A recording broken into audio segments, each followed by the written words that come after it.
What's up everyone, how are you all? Today we are back with another blazing Naruto story. What if Naruto wins the Chunin exams? Kakashi bashing Harem. If you enjoy then please like, share and do comments. It was a seemingly regular night in Konohagakure, ninjas patrolling, people drinking in bars and people having fun.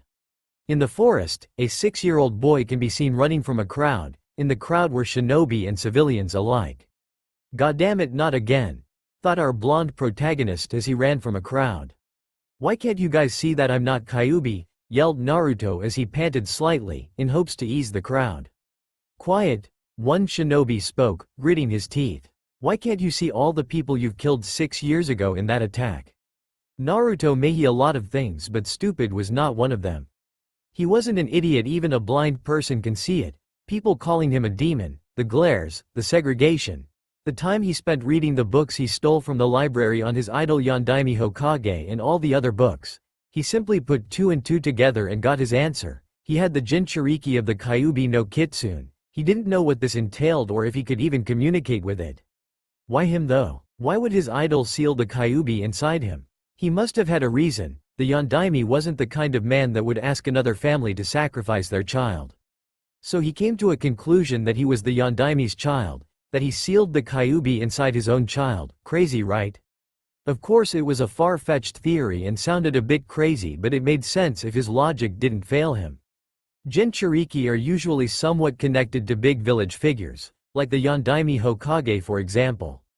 But there were still holes in his theory. Why didn't anyone see the Kyuubi coming? Everything he's seen makes it seem as if it was summoned or something. Surely Konoha nins and scouts would have seen the gigantic 9-tailed beast.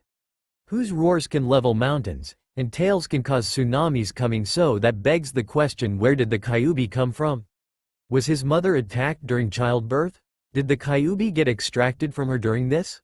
He learnt that there were past Kyuubi Jinchuriki, and from what he's read during childbirth female Jinchuriki's seals weaken, so he came to a conclusion. His mother was a Jinchuriki. He couldn't find any information on Kyuubi's Jinchuriki other than Mito Uzumaki, Hashirama Senju's wife. Anyways, all of this wouldn't matter if he's dead, so back to the problem at hand. He kept running until he reached the Hokage monument. Usually, this would be his safe haven. But right now it was all but that. He was cornered. Please just stop, I'm not the Kyuubi, pleaded Naruto. Stop? Stop? Did you stop when the cries of our shinobi were heard all throughout the night as you rampaged through our village?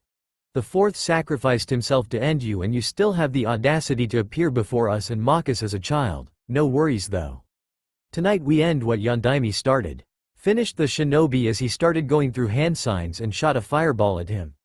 Naruto tried to dodge it, but his body was too weak and tried. It hurt. Everything hurt. He felt his body heat up, agonizing heat. As he fell off the monument his mind started going blank. Is this it? Is this how I'm going to die? I never got to know my parents. I wish I tried out that new ramen flavor. I'm sorry Nei-chan. And old man Tucci, I guess this is it. Were his last thoughts as the floor below got closer, until eventually all I saw was white. The white started to recede and was replaced with a yellow hue. He found myself in a hallway with tubes running down to a door. Is this heaven? Are those the infamous heaven's gates? Thought the young boy as he walked towards the door. When he walked in, he was met with a giant gate with a kanji for seal on it. He heard weeping, the sounds of a woman crying. Eerie, he thought as he neared the gate. As he neared, he noticed the form of a red-haired female. She had crimson eyes and a burgundy kimono. 9 reddish-orange tails were spread through the floor. Wait, what? Tails? Anyways, in all she was beautiful, ever prettier than that one girl he saved with those weird purple eyes. Hi, are you the angel that's here to pick me up?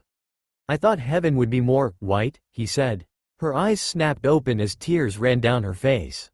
Naruto, thank God you're alive, she choked out. Wait, what? Alive? What do you mean? I thought I died, he said. No silly, you're not dead. I brute forced my way through this seal and I used my chakra to try and heal you, to try and save you. But if I'm not dead, then where am I? Last I remember I was falling to my certain death. You're in your mindscape. Mindscape? What's a mindscape? Are you the Kyuubi no Kitsune? Yes, I am. So my theory is right. The Yondaime sealed the Kyuubi in me, making me your Jinchuriki. Who would have thought that the almighty Kyuubi no Kitsune was a pretty woman? he mused at himself. She smiled, she'd been watching him all throughout the years, unable to contact him, so she knew he was smarter than any typical 6-year-old. Throughout the years she kept on trying to contact him but to no avail. After his incident, he went through enough mental distress causing her to finally break through the seal. So if you're Kyuubi, why are you not a big bad mean scary demon fox? He asked, slightly confused. She giggled as she said, I'm not all that evil as people believe, and this is just my human form. You see, technically not even a demon fox. I'm a giant concentrated being made of chakra, so I can change my body as I like. But when Tu-sama made us, he gave us our form body. I was given that of a fox, but we can change our forms to be that of a human if we wish. I prefer being in this form because in this situation it would have been easier to talk to you like this. Plus I would be crammed in my fox form because as you can see your mindscape isn't necessarily what you would call the biggest. But if you want I can change into my fox form. She said, no you're perfectly fine like that, but if you really are the Kyuubi then can you possibly answer some questions I have? Yes, what is it? She already had a general idea of what he was going to ask. Was one of my parents your previous Jinchuriki? Yes, your mother, she was my second Jinchuriki right after Mito Uzumaki. Uzumaki, that's my surname. Another question, if you know who my mother is, do you know who my father was? He asked in a hopeful tone. Yes, your father is, as you theorized, Minato Namikaze, the Yondaime Hokage. He smiled, I was right. Why did he seal you into me though, did they love me? Yes, they were ecstatic when they found out they were going to be parents. They had everything planned out and your father was very protective of your mother, not wanting anything to happen to her and you. She said softly, smiling a bit at the end. Now, Naruto was not one to cry, but again he was a 6-year-old child. Sure, he was smart, what people would consider a genius at his age, but he was a child nonetheless. He was an orphan, no parents, no friends, no family or close nor distant relatives. There wasn't a day that went by where people wouldn't glare at him or call him names or whisper about him. He was alone, for the most part. The only people he had to call family were Gigi and the Ichiraku family, but to hear that his blood parents loved him proved to be too much and tears began to spill out of happiness. As he wiped his tears he said, if you say you're not evil then why did you attack Konoha? At this, she scowled as if she remembered an unpleasant memory. Everything was going well during your birth until he showed up. He? Who? Yeah, the masked man. Masked man? Yes, during the night of your birth a masked man attacked and extracted me out of your mother. After that he used those blasted eyes of the Uchiha and controlled me into attacking the village. Everything went blank after that. Her face turned into a frown. After your father removed me from the masked man's control I was confused and didn't know what was going on. My mind wasn't in the right place. When I saw the sealing ritual on instinct I attacked you not wanting to be sealed again. Her voice slightly faltered and she took a deep breath. When I did your parents jumped in front of my attack to stop me. She paused and balled up her fists. I was the one who killed your parents, she finished as tears began to roll down. He looked at her, betrayal evident on his face. Tears ran down his face, he was looking at his parents' killer. He closed his eyes and took a deep breath. He was unable to finish. He wanted to hate her, he really did, but he just couldn't. This wasn't her fault. None of this was. He can't blame her. It would be hypocritical of him to fault her. Just like he doesn't want people to ostracize him for being Kyuubi's holder, he couldn't hate her for being controlled. It was all that Uchiha's fault. His life being miserable was all his fault. Kyuubi-chan ransacking Konoha was all his fault. His parents' death, his fault. He hesitated, but he then walked into the cage and hugged a crying Kyuubi. They both needed this. Naruto had never felt anyone's hug. It was comforting. He felt her hug back. He felt himself break down.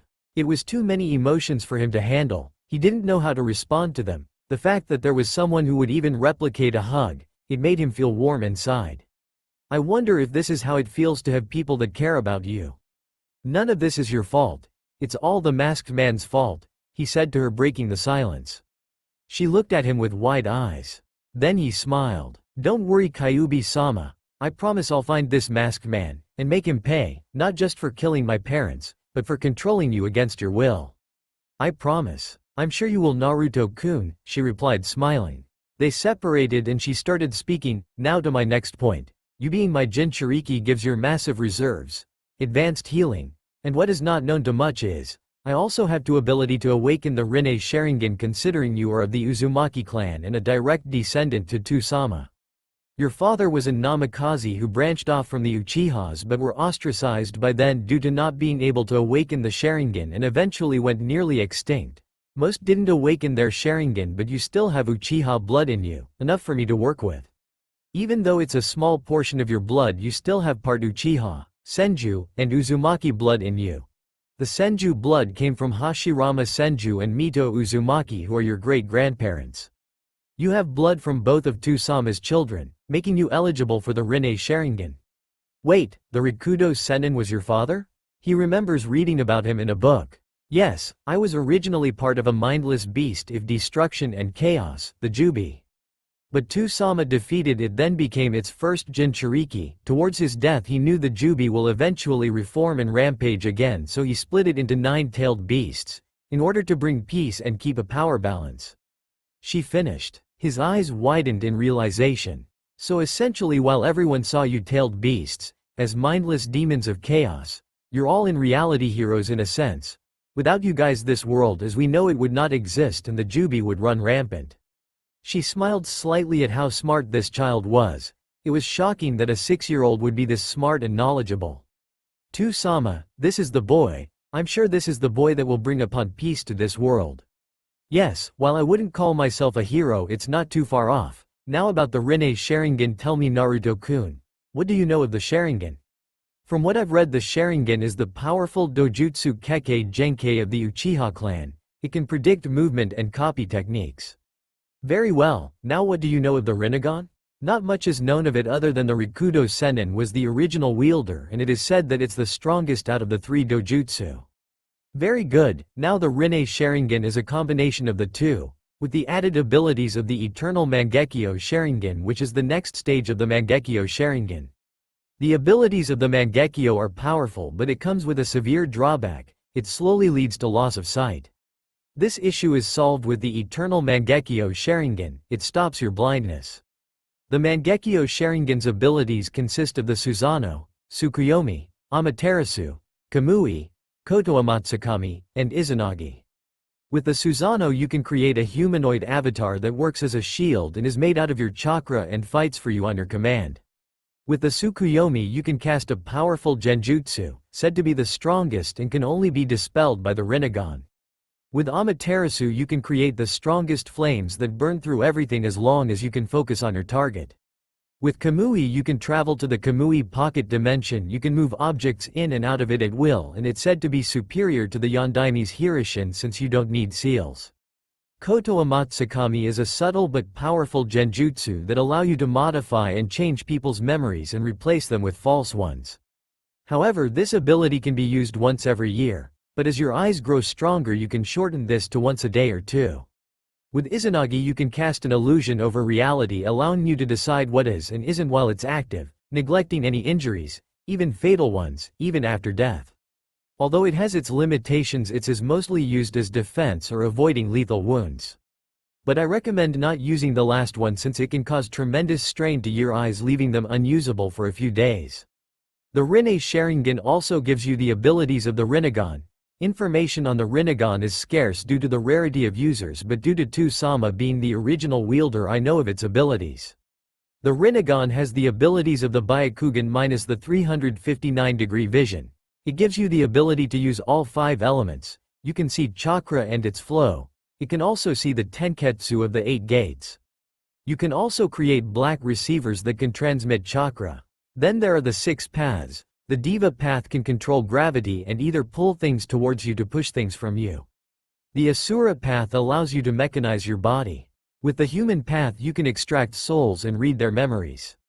You can use certain Rinnegan summons with the animal path. These differ from regular summons. You can absorb chakra and pure chakra techniques through the Petra path, although you cannot absorb Senjutsu chakra. With the Nakara path you have access to the King of Hell. Then there is the outer path, which is you. The Rinnegan allows you to preside over life and death, granting you the ability to revive the dead, but beware, it costs a lot of chakra. You can summon the demonic statue of the outer path, which is the body of the Jubi. I'm made of its chakra and the statue is the hollow husk of the Jubi. Although I recommend not using this as it does not require chakra but your life force. Usually it will kill you, but due to your Uzumaki lineage, it'll leave you in a terrible crippled state. There are certain abilities limited to the Rinne Sharingan, like Limbo. Limbo allows you to reside inside an invisible world that is usually impossible to detect. While in this world you can still make physical contact with the physical world, allowing you to harm your enemies. While in this world, you can make up to 4 clones that reside in the Limbo world, all of which have the same abilities as you. Finished the redhead. Wow, that doesn't sound fair to the rest of the world. She chuckled a little bit at his response. Yeah, I know, it's a lot to take in, but don't worry Naruto-kun, I will train you how to use these abilities, said the red-haired beauty, reassuring him. Will you really? Will you teach me how to be strong? I hate being weak. Yes, don't worry, after I'm done with you there won't be a single soul who will beat you, she said smugly. Yata! He exclaimed and jumped in happiness. Thank you Kyuubi-sama, I promise I won't disappoint you. She slightly smiled. This child is destined to do great things. Please, none of that Kyuubi-sama stuff. Call me by the name Tu-sama gave me. Call me Kurumi. But it's time you should be waking up Naruto-kun.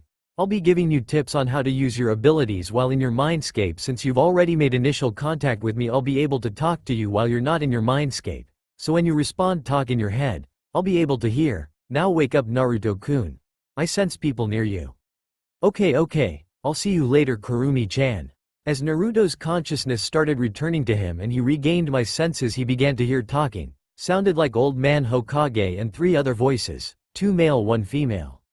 No Danzo, I'm not letting the boy become one of your mindless puppets, said the only voice he recognized, which was the voice of the 3rd Hokage. Then what do you suggest we do with the boy Hiruzen, said the other male voice. When he becomes of age I will enroll him in the academy.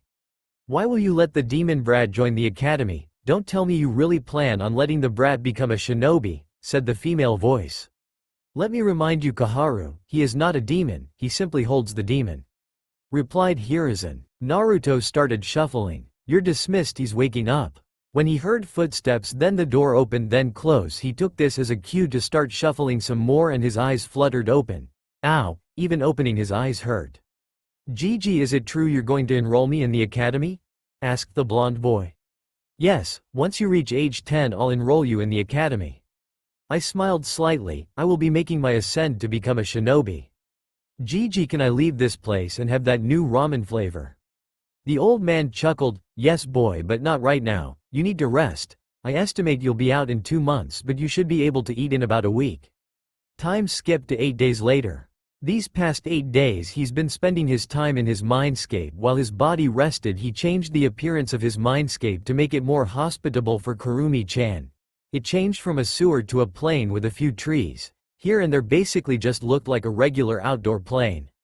Although his injuries, realistically it was supposed to take more than 2 months for his body to heal, but thanks to Kurumi-chan his body healed at a ridiculous pace. 3rd-degree burns, fractured ribs, and broken arm and leg are not injuries that healed in 8 days. The nurses and doctors were shocked to say the least, but it just added to their rage. The demon can regenerate at a rapid pace.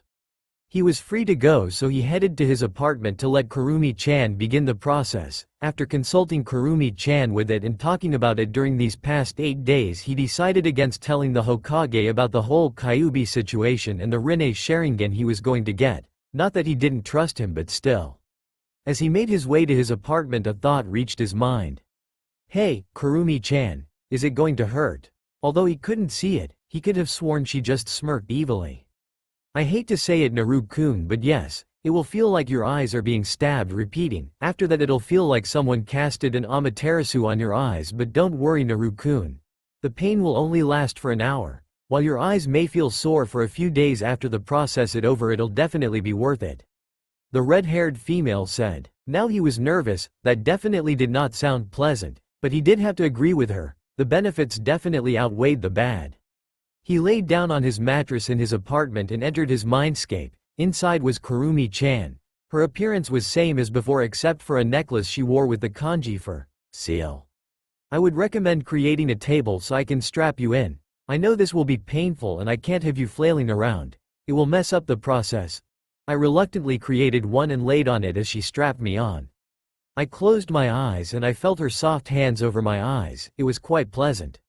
I'm sorry, Naru-kun. The pleasant feel of her hands was the last pleasant thing I felt before the pain took over. Time skipped to 2 weeks. She said it would feel like someone was stabbing my eyes repeatedly. PFTO, how he wish it felt like that. No, it was much worse. This made the pain he felt at the monument feel like a stroll though the park. But I digress. He now my the Rinne Sharingan, but Kurumi-chan recommended he rest his eyes for a week at least after the process was done, just to be on the safe side. That was 2 weeks ago and now Kurumi-chan told him that it was safe to use his eyes now. She told him that before he jumps into the deep end he should start with the basics, and it would be better that he trains his body to handle the strain that using these eyes will give me. Most of it would be mental strain, yes, but still, working his body would definitely help. She started him with doing basic weights on each leg. After I was fit enough for jutsus, she taught him his first one, the Kage Bushin no Jutsu, Shadow Clone Jutsu. It was an A-ranked technique that required a lot of chakra but was no problem for him since cause of his massive reserves. The trick to shadow clones is that the memories from the shadow clone return to the caster after dispelling. It proved great for training. She had him perform them while water walking, of course. Learning these techniques was a walk in the park with his Rinne Sharingan, but the difficult part proved to be doing these techniques while walking on water. But he eventually got it down quickly due to his Rinne Sharingan. She taught him the basic academy techniques. After I got them mastered, we started getting into elemental jutsus. She taught him one jutsu from each element. The first one she taught him was the Kaden Gokaku no Jutsu, fire style, fireball jutsu. The basic fireball technique of the Uchiha clan. The second was the Futon Daitappa, wind release. Great breakthrough, a C-ranked technique that allows you to blow wind through your mouth. The third was the Raiden Jabashi, lightning release, electromagnetic murder. It allows you to send a wave of electricity through your hands. The fourth was Doden Doryuheki, earth release, mud wall, which allows you to create an earth wall when you slam your hands on the floor. The fifth technique was the Sweden no Jutsu, water release, water bullet jutsu. This jutsu allowed you to spit a steam of water out your mouth. You can also split it and shoot them like bullets. He did these until he was able to do them with 2 hand signs, except for wind and lightning. He showed complete and utter mastery over these 2 elements. He can do his lightning and wind jutsu without any hand seals, but he still liked using one hand seal. Kurumi told him that he would have to practice with the 3 other elements until managed to gain the same amount of control he has with his lightning and wind techniques. Once he's done that, then he would be able to dabble into sub-elements. It's a popular belief that sub-elements like Yoden, lava release, or Hyaten, ice release, for example, can only be used with a bloodline. However, this isn't true. You simply just have to have complete control over the 2 elements, or 3 if we're talking about Jinten, dust release, required to form it. For example, people from the Yuki clan usually had near-perfect control over water and wind, so making ice wasn't much of an issue to them. They just had to practice their balance. To make the sub-elements you have to use combine and balance both elements. It sounds simple, but it really isn't. It usually takes a long time, but with shadow clones this time should shorten. His body can now handle taijutsu, so Kurumi had him work on his taijutsu. He learned a taijutsu style based on agility. You would outmove your opponent and land hits in pressure points, slowly crippling your enemy. He had to extensively study human anatomy in order to learn where the pressure points were to make this style work. He also had to be really fast in order for this technique to work. If he was going to be honest, it's based on the Hyuga's Jukin. In a matter of fact, he can probably replicate their Jukin because he can see the Tenketsu, but he didn't want to. Maybe eventually, but not now. Going to the library was also much easier now. He didn't need to steal the books now. He would simply make clones and henge them and have them go to the library and read a book on every subject, ranging from history to books on chakra theory. He had them go to the restroom and dispel every 10 minutes so his brain won't overload with information. On a book on the Third Shinobi War is where he found out about Uzushigakure. His curiosity toward Fuinjutsu bloomed. When Kurumi initially told him of the Uzumaki clan, he was fascinated. They were known for their longevity and their seal masters. He was shocked at how badass his clan was. He decided to try and become a seal master, to continue the Uzumaki legacy and not let his ancestors down. He made a mental note to visit the ruins at one point.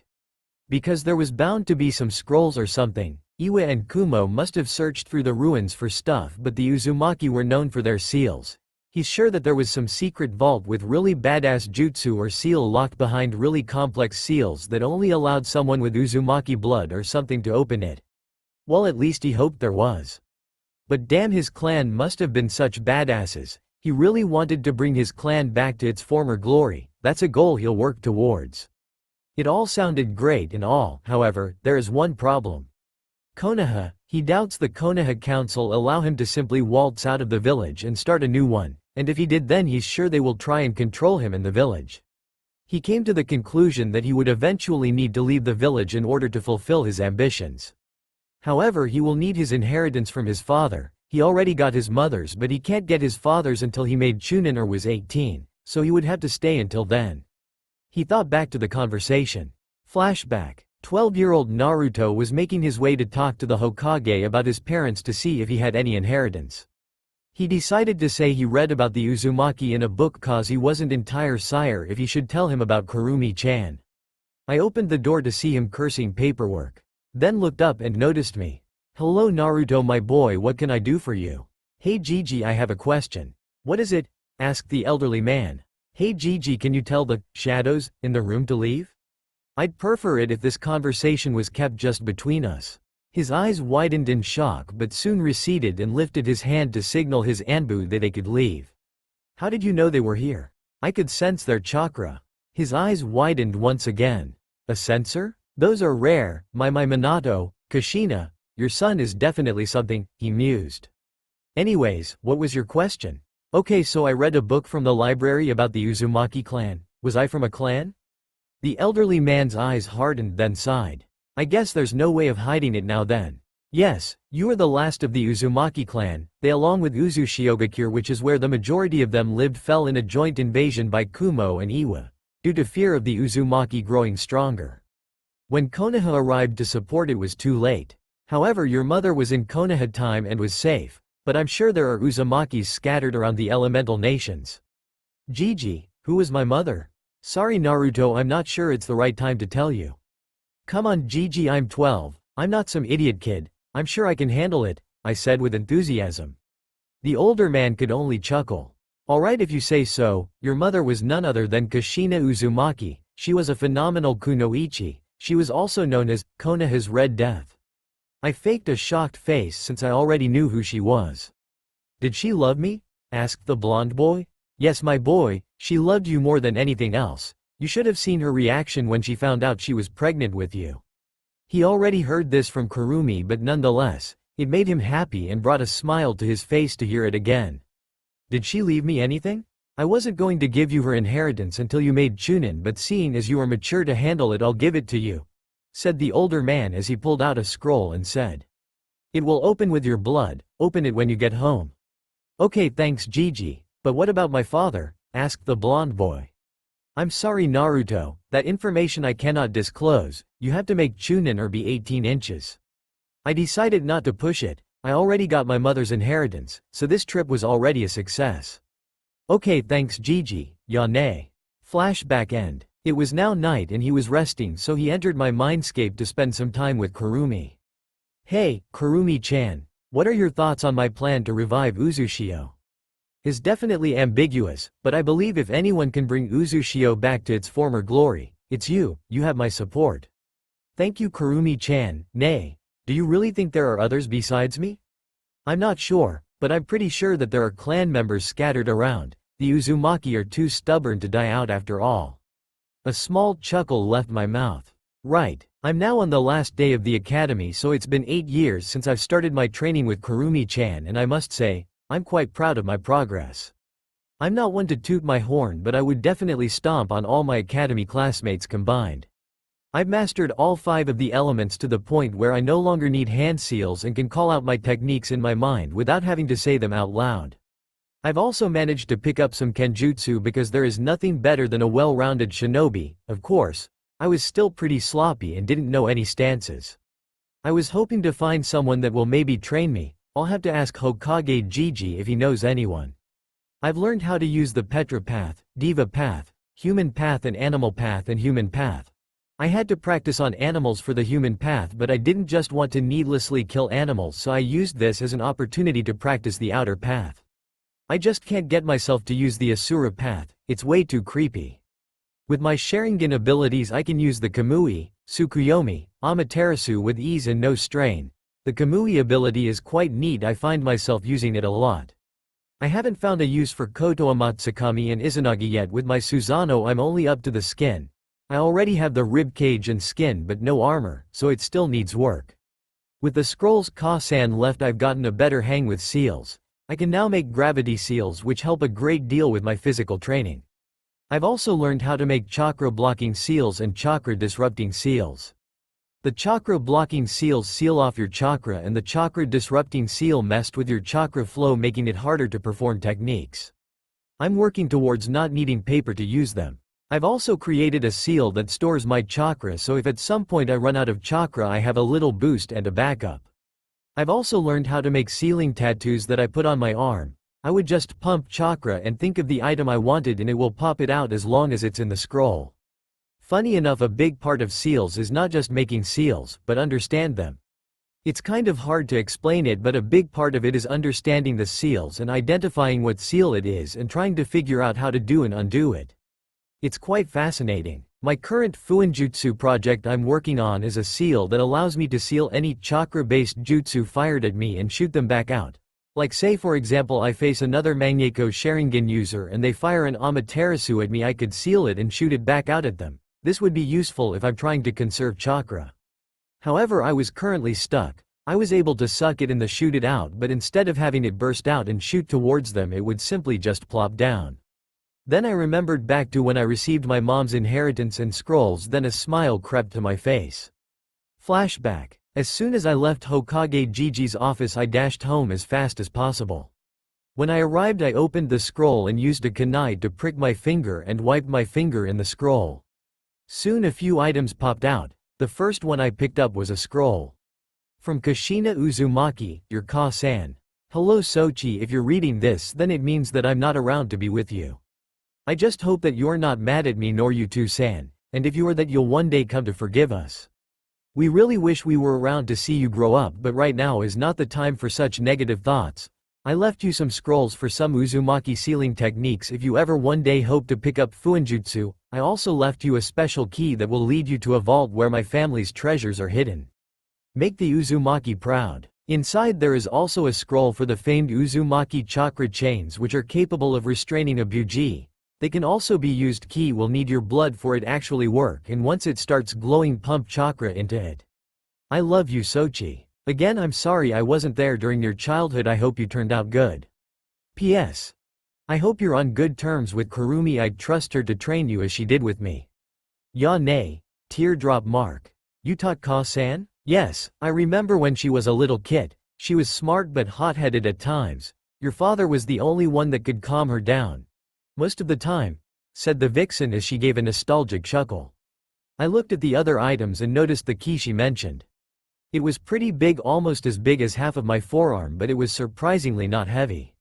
So I hid it in a sealing scroll for when I visit the Uzushio ruins. Next were a couple of scrolls one assumed were the sealing techniques she was talking about and some jutsu. Flashback end. Since I've mastered all of the 5 elements I started experimenting with sub-elements. The easiest was definitely Hyoten, Ice Release, and Shoten, Crystal Release. The rest were quite difficult. Although Mokuton, Wood Release, is a special case, that one I could currently not do since it not only requires earth and water but you have to be a sage since you have to be one with nature. He would need someone who is familiar with the sub-elements to help me out, something he will definitely be looking out for when I leave. I've heard there was a woman who can use both Yoden, Lava Release, and Futen, Boil Release, fighting in the Civil War in Kiri. I've also mastered the chakra chains that Ka-san mentioned in the letter. He can create a barrier and can freely control how much chains can come out and control them at will as if it was another limb. They prove to be useful for many other things outside the battlefield. Like multitasking while making ramen. Now that's enough boasting about my abilities, I don't want to get an inflated ego like a certain Uchiha. I finished getting dressed and ate a quick bowl of ramen. I grabbed my stuff and was about to leave via Kamui, but if anyone saw that it would be a pain to explain it to anyone if anyone saw it, so I made a one-handed ram sign and left in a blur via Shunshin, body flicker jutsu, and arrived in front of the academy. I've made a lot of great friends through these 4 years that I've been in the academy. It truly saddens me that I'll have to leave, but it must be done. Talking about relationships, Kurumi and I tied the knot. I spent a lot of time with her. I started feeling funny as I spent time with her. I had an idea as to what it was that I was feeling, but I couldn't tell her until I was certain. Until I was sure I fell in love with her. When she told me she loved me too, it was truly one of the best moments of my life. Anyways, when I entered the academy, all my friends whom I've just mentioned were there. Firstly, there was Kiba Inuzuka, heir to the Inuzuka clan. He was a bit brash and loud, always yelling stuff about being an alpha male and whatnot. Can't really understand that, must be an Inuzuka thing. Secondly, there was Shikamaru Nara, heir to the Nara. He's lazy and says, troublesome, but don't let that deceive you. He may not be much, but he's a genius. Whenever I play shogi with him I always lose. We've been friends since before the academy, since he's never been mean to me like all the other kids when they used to play in the park.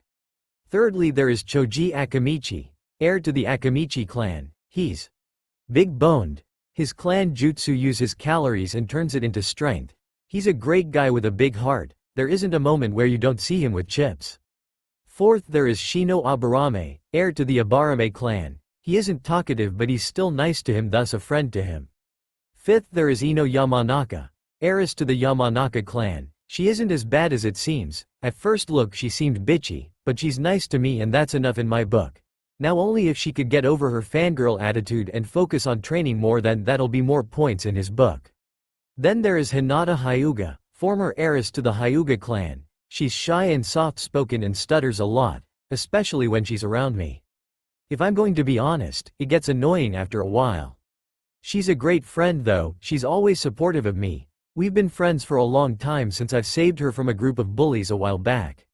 I mean, what isn't there to like? She's nice, supportive and pretty. Now if we could get rid of that stuttering issue, that'll be a major win. It's not as bad as when they first started hanging out, but still. Her stalking habits and never leaving blush around me can get a bit creepy at times.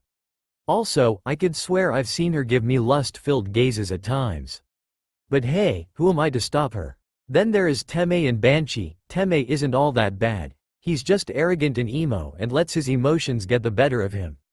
I can understand why. Having your entire clan and family killed by your older brother who you cared for and looked up to tends to do things to people.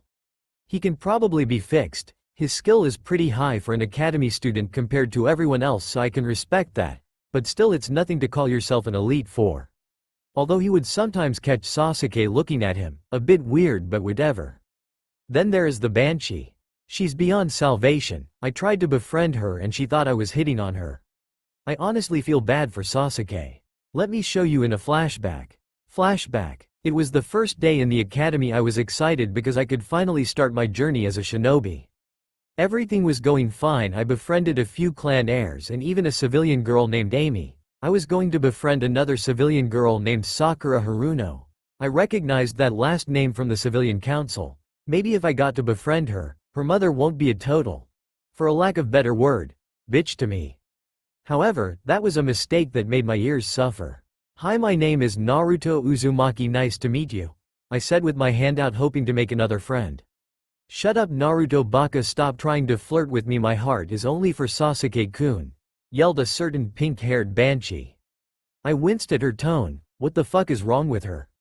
I decided to not push it anymore and just walked away in hopes of never experiencing that again.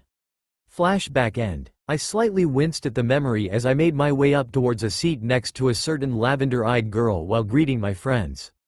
Hey Hina-chan, are you ready? I asked as I sat down next to her, but chuckled a bit at her full-blown blush at her nickname. I hope I am in.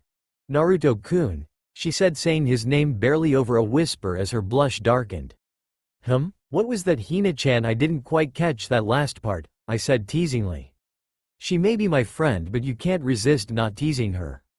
Her blush was now a full-face blush.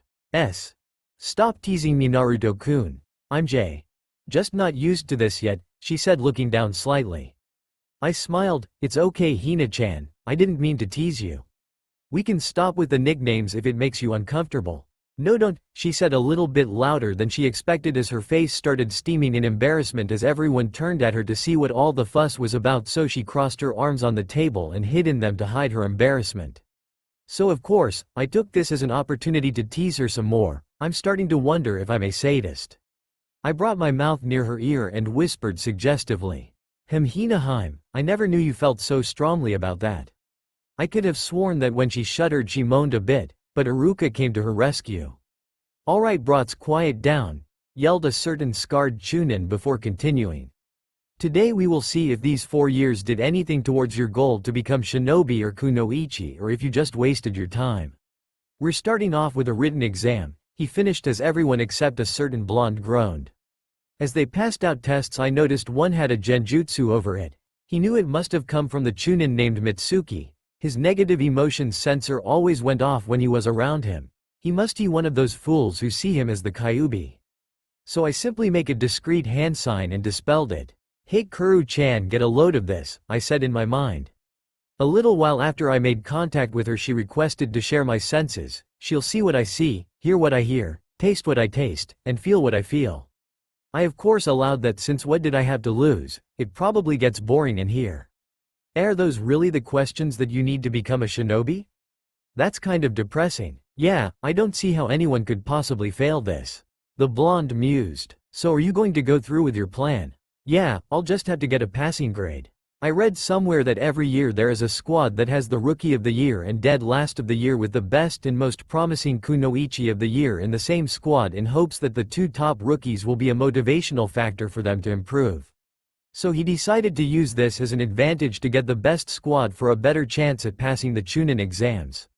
If he is correct, then Hinata will probably get the Kunoichi of the Year and Sasuke will get Rookie of the Year. So he has to become the Dead Last of the Year. So he decided to get the bare minimum to pass in hopes of becoming the Dead Last. Era Naruto-kun, who would have thought about that? Such a genius. I may have to reward you if this works, she said suggestively with a giggle. I smiled. A blush crept on my face. Oh really Ku-chan? What did you have in mind? I certainly have many things that I could reward you with. I said suggestively, then I sensed her blushing. HMPH, you may have won this round but certainly not the war, she said before ending the link. He seriously shouldn't have told the clones to read every book in the library. As for why there are so many books on seduction in the library is beyond him. He finished the test in time for Iruka to call the end of the test. And they began walking to a room with targets. Next is Shuri Kenjutsu. Each person gets 20 kunai. If you hit the target it's worth 10 points. However, after you've used up 10 the target starts to move, and if you hit it you get 20 points, making it a total of 300 points. You have to hit the target at least 10 times to pass. I'm just going to do the points for the characters that actually matter. Choji, 180 points.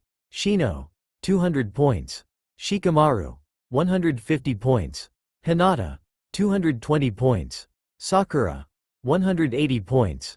Sasuke, 240 points. Naruto, 150 points. Ino, 160 points. When everyone finished, the scores were shown. Sasuke smiled arrogantly as a certain banshee was screeching about not getting the best score and her precious Sasuke-kun being the best. I just rolled my eyes. After all of that we made our way to a ring. Next is taijutsu. Winner gets announced when they either get thrown out the ring or your opponent forfeits. No jutsu is allowed. When I call your names, come to the ring. Match 1. Choji Akamichi vs Shino Abarame. Both contestants made their way to the middle of the ring. Hajime. Both shifted into their taijutsu stances as Choji ran rather foolishly towards the bug boy. They began to exchange hits, but Shino was obviously getting overpowered. Choji threw a punch but dodged it, but didn't see the other fist coming his way before it made contact with his face, sending him back slightly before getting kicked off the ring. Winner. Choji, said Iruka before continuing. Match 2. Shikamaru Nara vs Random Civilian. A certain Nara whispered, troublesome, before lazily walking towards the ring. Hajime. They both got into the academy taijutsu style. The civilian's stance was rather sloppy, then rushed the Nara before stumbling at the foot Shikamaru put out before pushing him off the ring. Winner. Shikamaru. Match 3. Hinata Hyuga vs Sakura Haruno. Both made their way, so Naruto decided to encourage his good friend. "Good luck, Hina-chan," said the blonde. Thank you, Naruto-kun. I have to win this for Naruto-kun, and because the Banshee keeps insulting my Naru-kun." She blushed at the concept of Naruto being hers but shook it off. Both girls made their way to the ring. "I have to win this to prove to Sasuke-kun I'm strong, and then he'll date me," screeched Sakura, while Hinata just stayed quiet and get into her clan's taijutsu stance. Then Sakura got into her sloppy academy stance. "Hajime." Sakura immediately rushed before getting tripped and tumbled to the floor. Naruto couldn't help but snort, which didn't go unnoticed by a pink-haired Banshee. Sakura was fuming. The blonde idiot laughed at her. "And this bitch. This weird-eyed bitch is embarrassing her in front of her Sasuke-kun." She tried standing up, rage evident in her face, but as she finally stood up, Hinata rushed at impressive genin speeds and hit 2 pressure points on each leg, making her unable to move. "Iruka, this match ended. She'll be unable to move her legs for the next 2 minutes, so it's useless continuing," said the Hyuga, shocking everyone due to the fact that she didn't stutter. Iruka just nodded. "Winner Hinata Hyuga." Naruto just smiled. Was she finally getting over her stutter? "Good job, Hina-chan, I'm proud of you," said Naruto. Hinata just turned red before replying. Thank why? You Naru-kun. Yeah, never mind, the stutter is still there. "Era Naru-kun, you're going to make me jealous with all that flirting," said Kurumi in a mock-hurt voice. "Oh really, Kuru-chan? I thought you were okay with having concubines. After all, you were the one that recommended I take multiple wives to restart the Uzumaki," said Naruto. Geez, I know, Naru-kun, but wow, that fight was really pathetic," commented Kurumi. "Yeah, my match is next match against the Teme. I'm going to show off a bit," said Naruto, slightly smirking. Yeah, whatever, don't let this victory get to your head, and don't show off too much. We still have to keep trump cards, okay? Yeah, I know, it's not like I'm going to use my Susanoo on him or anything," said Naruto. Sakura was about to get taken off to the nurse's office before she heard Sasuke's match was next, so she demanded to stay or else she was going to scream. So the medics obliged, not wanting to hear the infamous Haruno screech. Match 4. Naruto Uzumaki vs Sasuke Uchiha. "Woo, Sasuke-kun, wipe the floor with him. Shut up, forehead, and sit down so they can start their match," said a certain platinum blonde. "It's Naruto-kun's match," thought Hinata. "Gee. Good luck, Naruto-kun," Hinata said rather quietly since her voice was being muffled out by fangirl screeching. Her lips formed a frown since Naruto probably didn't hear her. Sasuke walked towards the ring rather smugly while his eyes didn't leave Naruto while he made his way. Meanwhile, all his fangirls yelling that their precious Sasuke-kun is going to fight. Naruto just walked in with an impassive face before turning to Hinata with a smile. "Thank you, Hina-chan," I replied. Her frown quickly turned into a smile as a blush crept onto her face. "He heard me," thought Hinata happily. "Hajime." Both stood still for a few seconds, analyzing each other for a while before Sasuke rushed Naruto at high genin speeds before throwing a fist at the blonde, who simply just stood still and blocked him fist with his right arm. As soon as he stopped it, Sasuke sent a kick, but Naruto stopped it with his other hand before Sasuke jumped back. "Damn, why did this idiot stop my attacks? It felt as if I was kicking a rock. He didn't budge at all," thought the raven-haired Uchiha angrily. Sasuke let emotions take control of him and angrily rushed Naruto with his first cocked back. Naruto simply shook his head before grabbing his fist and flipping him around before striking him on the chest, pushing him out the ring in one swift motion. Everyone, including Iruka, simply looked at the blonde with eyes as wide as saucers, while Naruto just looked at them before hiving a foxy smile. "Maybe I overdid it?" Naruto thought. Iruka left his shocked state and announced the winner. Winner Naruto Uzumaki.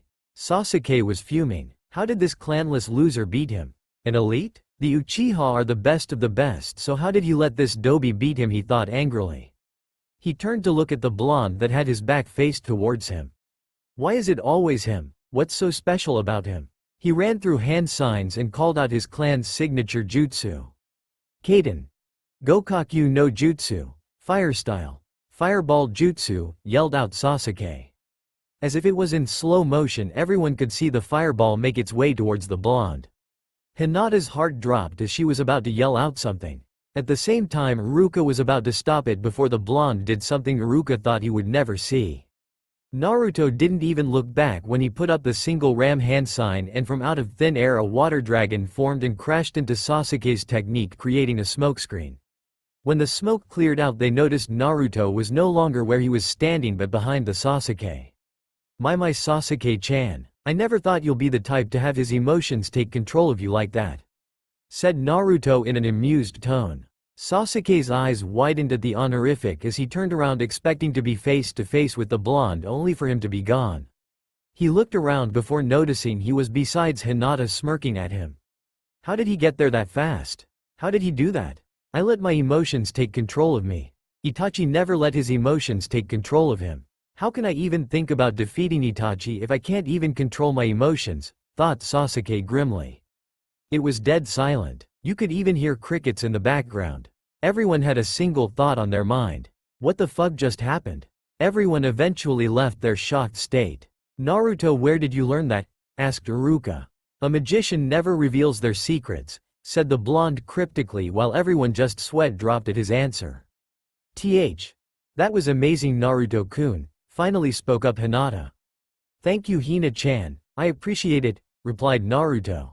PFFTTT, their reactions were priceless. Nay, Naruto-kun, did I ever mention that you're my favorite container? Said Kurumi. I'm pretty sure you've mentioned it at some point, I replied in amused tone. It took everything I had to not burst out laughing at their reactions. Iruka-sensei, Naruto Baka cheated, there is no way he would beat Sasuke-kun, he should be disqualified, screeched Sakura. Everyone facepalmed. Actually, Sakura, if anyone is going to get disqualified it would be Sasuke for attempting to use a possibly fatal jutsu towards a classmate, said Iruka. But I can't disqualify him though because the council would kill me, thought Iruka. Anyways, Sasuke, don't let this happen again or you're not graduating. Now let's all head to the room and wait for the ninjutsu test.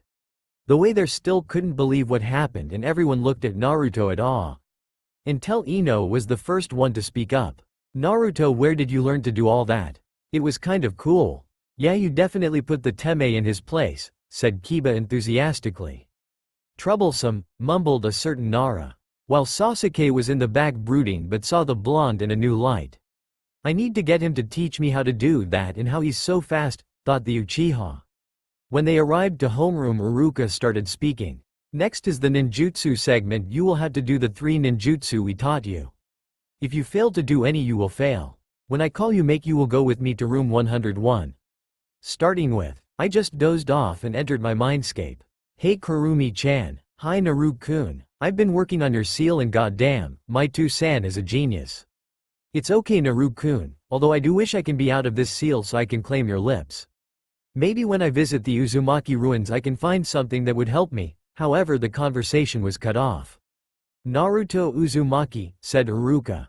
I heard my name being called, so I walked to Iruka, then we made our way to the room. First is the Kimawari, replacement jutsu. Switch spots with that chair, he said pointing to a chair on the left. So I replaced spots with it. Very well, next is the henge, transformation jutsu. So I hanged to look like Iruka. Lastly is the clone, Bushin no jutsu. So I made a single-handed ram seal and made a shadow clone. Very well, you passed. Choose your Hiat band color. This is easily changeable though, said Iruka as he pulled out hiates with different colored bands. So I chose a black colored one. Thank you Iruka-sensei, I said as I tied to my forehead as I made my way out of the room. A while later Iruka came back after everyone was done. Congratulations to those of you who passed the test. Today paves your journey as shinobi. Tomorrow you will come here to know who your genin squads will be and to meet your jonin senseis. He said as he left, followed by everyone. Nighttime. I was currently finishing training when in the distance I noticed someone passing by. It was for a second but I managed to recognize who it was. It was my friend Amy. The last time I saw her I was comforting her because she was crying due to not passing the exam. But then I noticed a giant scroll on her back, so I decided to follow her. I arrived to the clearing she was at and she was looking at the scroll. I noticed it was the scroll of sealing. I decided to show up behind her without her noticing and ran my eyes through it, so copy the techniques. Thank God for the Sharingan's photographic memory. After I finished, I decided to make my presence known. Hey Amy-chan, I hope you know stealing the scroll of sealing can put you into prison. She jumped up in shock. You scared me, Naruto-kun. Guess what, I'm gonna pass, she said happily. Mizuki-sensei said that if I learn a jutsu from here I'll be able to pass. Mizuki-sensei? What does he? But my thoughts were cut off by the sound of air being cut. On instinct I grabbed Amy and the scroll jumped away. I turned to look at the spot where they came from and Mizuki was standing there.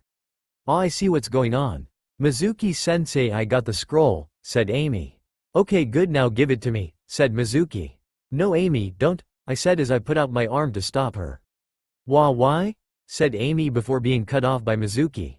You, he said as he looked at me with venom laced in his voice before an evil smile crept onto his face. Say Naruto, do you know who everyone hates you? Because you're the Kyuubi, the demon who killed countless people. You're the demon, he said with a smirk. I could have sworn I heard Kurumi snort in my head. I just looked at Mizuki with a blank stare before I went into a mock-thinking pose. A demon you say? That sounds pretty cool. I mean, Kyuubi is the strongest of the tailed beasts, so it must mean I'm strong, right? I mused. Mizuki just looked at me with shocked eyes before they turned into angry, hate-filled eyes. Yes, a demon, and I will be the one to kill the demon, he said before throwing a couple of shurikens. So I grabbed Amy and the scroll and took her to another secluded place. Stay here and take care of the scroll, he tricked you. I'll take care of him, I said seriously. When I saw her nod nervously, I left in a blur. When I arrived to where Mizuki was, I was met with Mizuki rushing me with his fist cocked back. I sidestepped his fist and grabbed it and spun him and threw him to a tree. I then called out my technique. Bansho Tenin, Universal Pull. Mizuki found himself being pulled by Naruto by an unstoppable force before he was met with a punch to the face with a strength no genin should have.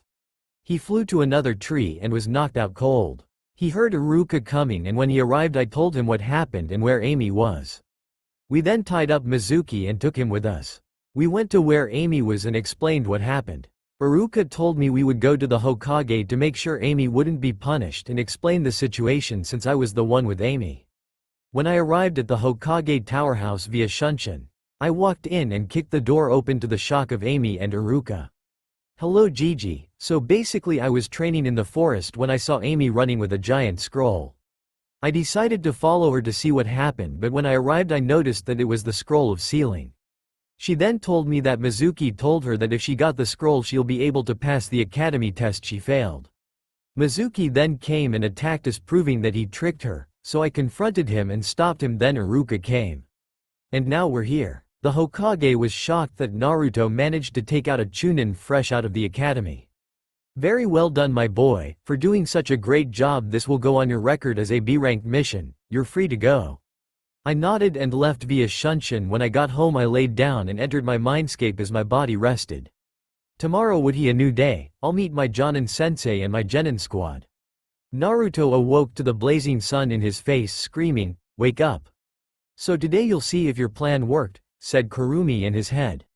Yeah, if it doesn't, I just embarrassed myself these past 4 years getting the minimum passing score on my tests, replied Naruto. He left his bed and started changing into his new appearance. Since he was starting his shinobi career, he decided to change his appearance to be more fitting for a shinobi. He went with mostly dark colors since it's more fitting for a shinobi. He of course would have preferred to wear orange, but orange isn't very shinobi-like, and plus if he put too much orange Kurumi would probably kill him. He wore black Anbu pants with tape wrapped around his right thigh with standard black shinobi sandals. He had a custom-made dark gray shuriken and kunai holster. Inside has a seal for the pocket dimension where he has hundreds upon hundreds of kunai and shuriken. He wore a dark gray vest, think Kakashi's vest while he was Hokage, with the Uzumaki swirl on the back. He had medical tape wrapped around his neck. Underneath the vest was a standard long-sleeved black shirt and black fingerless gloves. He put on the mask he made using the creation of all things technique and utilizing the yin release to materialize it and made it out of his chakra. Think Menma's mask from Road to Ninya movie, except instead of red coloring it had orange coloring. Kurumi told him it's the same technique that was used to make the tailed beasts, Rikudo Sennin used the yin release to make their bodies and yang release to give them life. Man, if Rikudo Sennin used this technique to make the Biju in his deathbed, he must have been terrifying. He finished up his daily ramen breakfast and activated the gravity seals he had on my legs at level 10, equivalent to 350 pounds on each leg. He left in a lightning shunshin and arrived to the academy doors. When he went inside, everyone looked at him strangely. He then realized he still had his mask on, so he took it off and put it in a seal on his arm. He just ignored the blushing faces and made his way to his seat next to Hinata. She turned to look at him with a lustful daze in her eyes. Must resist jumping and claiming him, thought Hinata. You look great, Naruto-kun, she said with a blush. Thank you, Hina-chan, Naruto replied with a smile. What's with the new look, Naruto? Said Kiba with a whistle as he started walking up to him. Yeah, you actually look really good, said Ino with a small blush. Well, I'm an official shinobi now, so I thought, might as well look like one, right? Naruto replied. Of course Sakura had to come ruin the moment. Stop trying to look cool like Sasuke-kun, Naruto baka, yelled Sakura. Everyone just face-palmed. What did I ever do to her? He asked Kurumi. Maybe being annoying is just in her blood, replied Kurumi. Iruka entered the room and began to speak.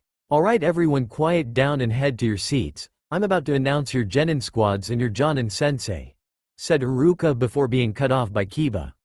Wait, Iruka sensei, where is Mizuki sensei? He said before a few people nodded in agreement. Iruka glanced over to Naruto before he began speaking. Well, he was sick and couldn't make it. Everyone just nodded before Iruka began to list off the teams. Going to skip teams 1 to 6. Team 7 is Naruto Uzumaki, Sasuke Uchiha, and Hinata Hyuga with their sensei Kakashi Hitaki, said Iruka. Naruto just smirked as he thought, it worked. Hinata thought, I'm in a team with Naruto-kun, I couldn't have been more happier. At least he isn't with that bitch Sakura. She thought happily but with a venom-laced voice when she thought about Sakura. Hinata is strong and smart, so she won't hold me back. At least I hope she doesn't. And Naruto isn't all that bad actually, but soon shook that thought off and he continued. From what I saw yesterday, he's strong. But he hides it. I must get him to teach me how to do what he did yesterday, thought the Uchiha. What? Why does Hinata Teme get to be with Sasuke-kun? Not fair, I should be with him, yelled Sakura. Suddenly the room dropped several degrees and everyone started sweating as they looked at the source. It was Naruto glaring daggers at Sakura. If looks could kill, Sakura would have been dead 10 times over. What did you say about Hinata? I could tolerate insults towards me, but I will not tolerate when you insult one of my precious people. Understood? Said Naruto with venom coated on every word he said. She just nodded nervously. Good, he finished before the temperature returned back to normal, before everyone looked at him with the same thought on their mind. Well, that was scary. Iruka regained his composure before he began speaking. Well, to answer your question, the reason they're in a squad is because Sasuke got Rookie of the Year. Hinata got Kunoichi and Most Promising Student of the Year, while Naruto got Dead Last of the Year. This team was assigned because the 2 top students will push the Dead Last to do better. Wait, Iruka-sensei, how did Naruto get Dead Last of the Year if he wiped the floor with Sasuke in the exam yesterday? Sasuke scowled and glared at him when he said that. Well, Naruto, on every test we've taken since the academy started, he's gotten just enough to pass. On the exams too, he just barely passed the written test and Shuri Kenjutsu test, replied Iruka. Everyone looked at the blonde confused. They could have sworn Naruto was smarter than that. But Shikamaru narrowed his eyes at him. Bare minimum? He's always sleeping in class, and when he isn't, he's usually talking to Hinata and not paying attention. Did he do it on purpose? Troublesome blondes, he thought with a sigh. Alright, continuing with the teams. Team 8 is Kiba Inuzuka, Sakura Haruno, and Shino Abarame with your sensei Kurenai Yuhi. Team 9 is still in rotation from last year. Team 10 is Ino Yamanaka, Shikamaru Nara, and Choji Akamichi with your sensei Asuma Sarutobi. Now please wait here for your sensei and good luck, finished Iruka as he left. 3 hours later. Where the hell is our sensei? Sasuke said angrily. I'm not sure, maybe he got lost on the road of life, replied Naruto before they heard the door open and in walked a guy with gray gravity-defying hair. A face mask covering half his face and standard Jonin attire. "Hi, are you guys Team 7? When they nodded so he continued. "Meet me on the room top," he said before vanishing in a poof of smoke. The squad just looked at each other and shrugged, then Naruto spoke up. "Here guys, grab onto me," Naruto said as he put out his hand towards the two so they can grab it. Sasuke looked at him then looked away and said no before walked out. He just looked at Hinata and shrugged his shoulders and grabbed her hand then left to the rooftop via Shueishin. When they arrived, Hinata began to feel dizzy and started stumbling. "Don't worry Hina-chan, you'll eventually get used to that," said Naruto as he put my hand on her shoulder to support her. Kakashi, who was leaning on the rail reading a small orange book, noticed they arrived and looked at them and said, "That's not a jutsu most genin should know how to use." "Yeah, but I'm not like most genin," Naruto replied with a foxy grin. "Yeah, of course you're not, that's to be expected of Minato-sensei's kid," thought Kakashi. A few minutes passed and Sasuke arrived through the front door and saw Naruto and Hinata sitting on a step talking. "How are you guys already here?" asked Sasuke. "Well, I told you to hold on to me but you didn't want to, so I just left with Shunshin with Hina-chan," replied Naruto before Kakashi started talking. "Alright, since you're all here, why don't you tell me about yourself? Things like your name, your likes, dislikes, dreams and stuff like that. Louis, you go first," said Kakashi as he pointed at Hinata. "My name is Hinata Hyuga, my likes are cinnamon rolls, my friends." She looked at Naruto and blushed before continuing, "and training my clan's taijutsu. My dislikes are people who insult my friends, perverts, and judgmental people. My dreams for the future are to become a kunoichi my family would be proud of and eventually start a family of my own," she finished while her blush got deeper and she glanced at Naruto. "Now you emo," said Kakashi while pointing at Sasuke, then he scowled. "My name is Sasuke Uchiha, my likes? I don't like anything. My dislikes? I dislike a lot of things. My dreams? I have one dream. And that is to kill my brother and avenge my clan." Everyone's sweat dropped. "That's to be expected," though Kakashi grimly. "Now you blondie. My name is Naruto Uzumaki, my likes? I like ramen. My dislikes? I don't like it when people insult my friends. Dreams? Well, I had a dream that I was eating a giant bowl of ramen last night," said Naruto. Then it was everyone else's turn to sweat drop. "Very well, tomorrow meet me at training ground 7 at 7, so we can take the actual test." "Wait, what do you mean Kakashi-sensei? I thought we already took the test," asked Hinata. "The academy test, yes, but not my test, and I recommend not eating breakfast tomorrow. That is if you don't want to taste it 2 times, said Kakashi with an eye smile before leaving in a poof of smoke. "Well, I'll see you guys tomorrow, take care Hina," said Naruto. "Bye Naruto-kun," said Hinata, then Naruto disappeared in a blur. Next day at 7, Naruto woke up and saw the time. "Oh geez, it's time." Well, he seemed like a laid-back guy. The first don't think he would mind if I was 15 or so minutes late.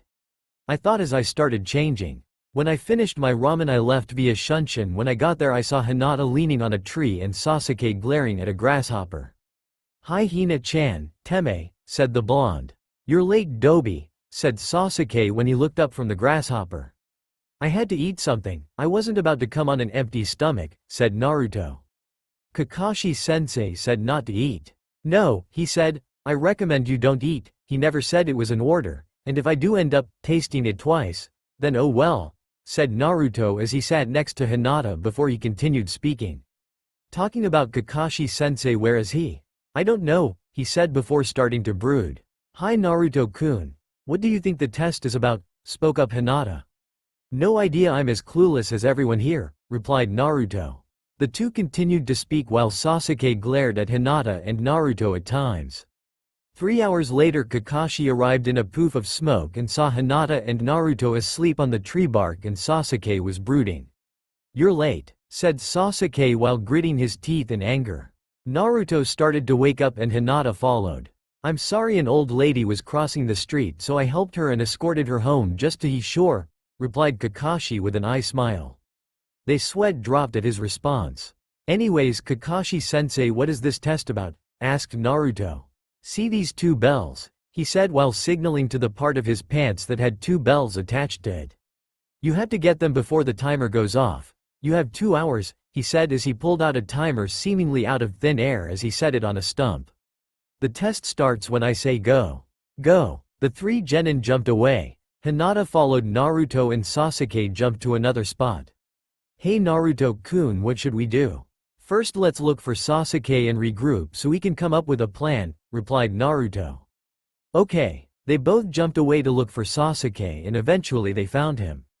Hey Sasuke, we need to come up with a plan, said Naruto appearing behind him. This surprised Sasuke and he gave a very unmanly eep. Naruto and Hinata had to hold back a snort. Sasuke looked at them red-faced, whether if from anger or embarrassment is unknown. What do you want, Dobi? He said, trying to but failing to hide his anger. I know what you're thinking and it's a bad idea. He's a Jonin, he'll wipe the floor with you. I don't care if you think you're an elite. We have to work together and come up with a plan to get the bells. Sasuke looked a bit shocked since Naruto read him and his plan easily. Alright Dobi, let's say your plan works and we get the bells. There's only 2 bells, one of us is going to fail, said Sasuke. Naruto had to resist the urge to facepalm. Sasuke, tell me, when have you ever heard of a 2-man cell? This is designed to have us go against each other. This is a test of teamwork, but don't worry, if we get the bells I'll give them to you guys.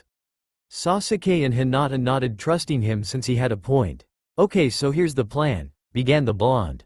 With Kakashi. What's taking them so long, wondered Kakashi while reading his pervert book when he heard Shuriken coming towards him, so he instinctively jumped back.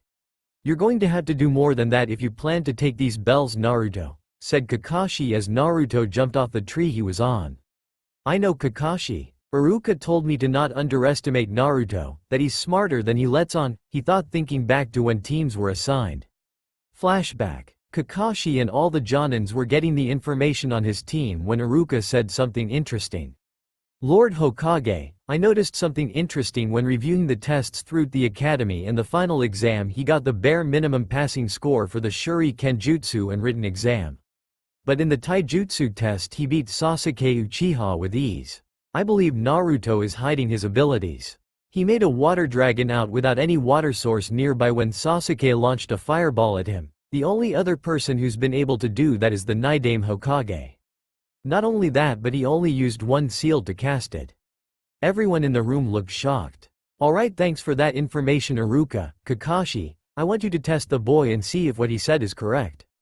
Hi. Flashback end. Naruto pulled out a kunai out of his pack, then put on his mask.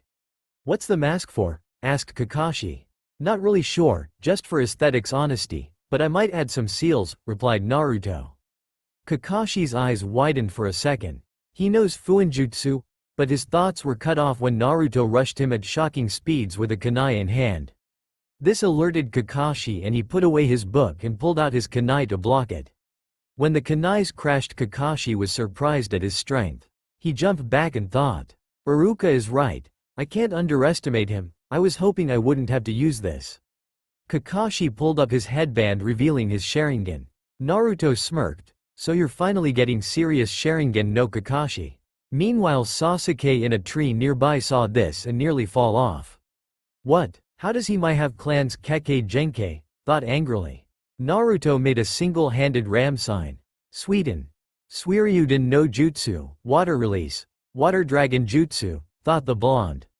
A water dragon materialized out of thin air and hovered. Raiden. Jabashi, lightning release.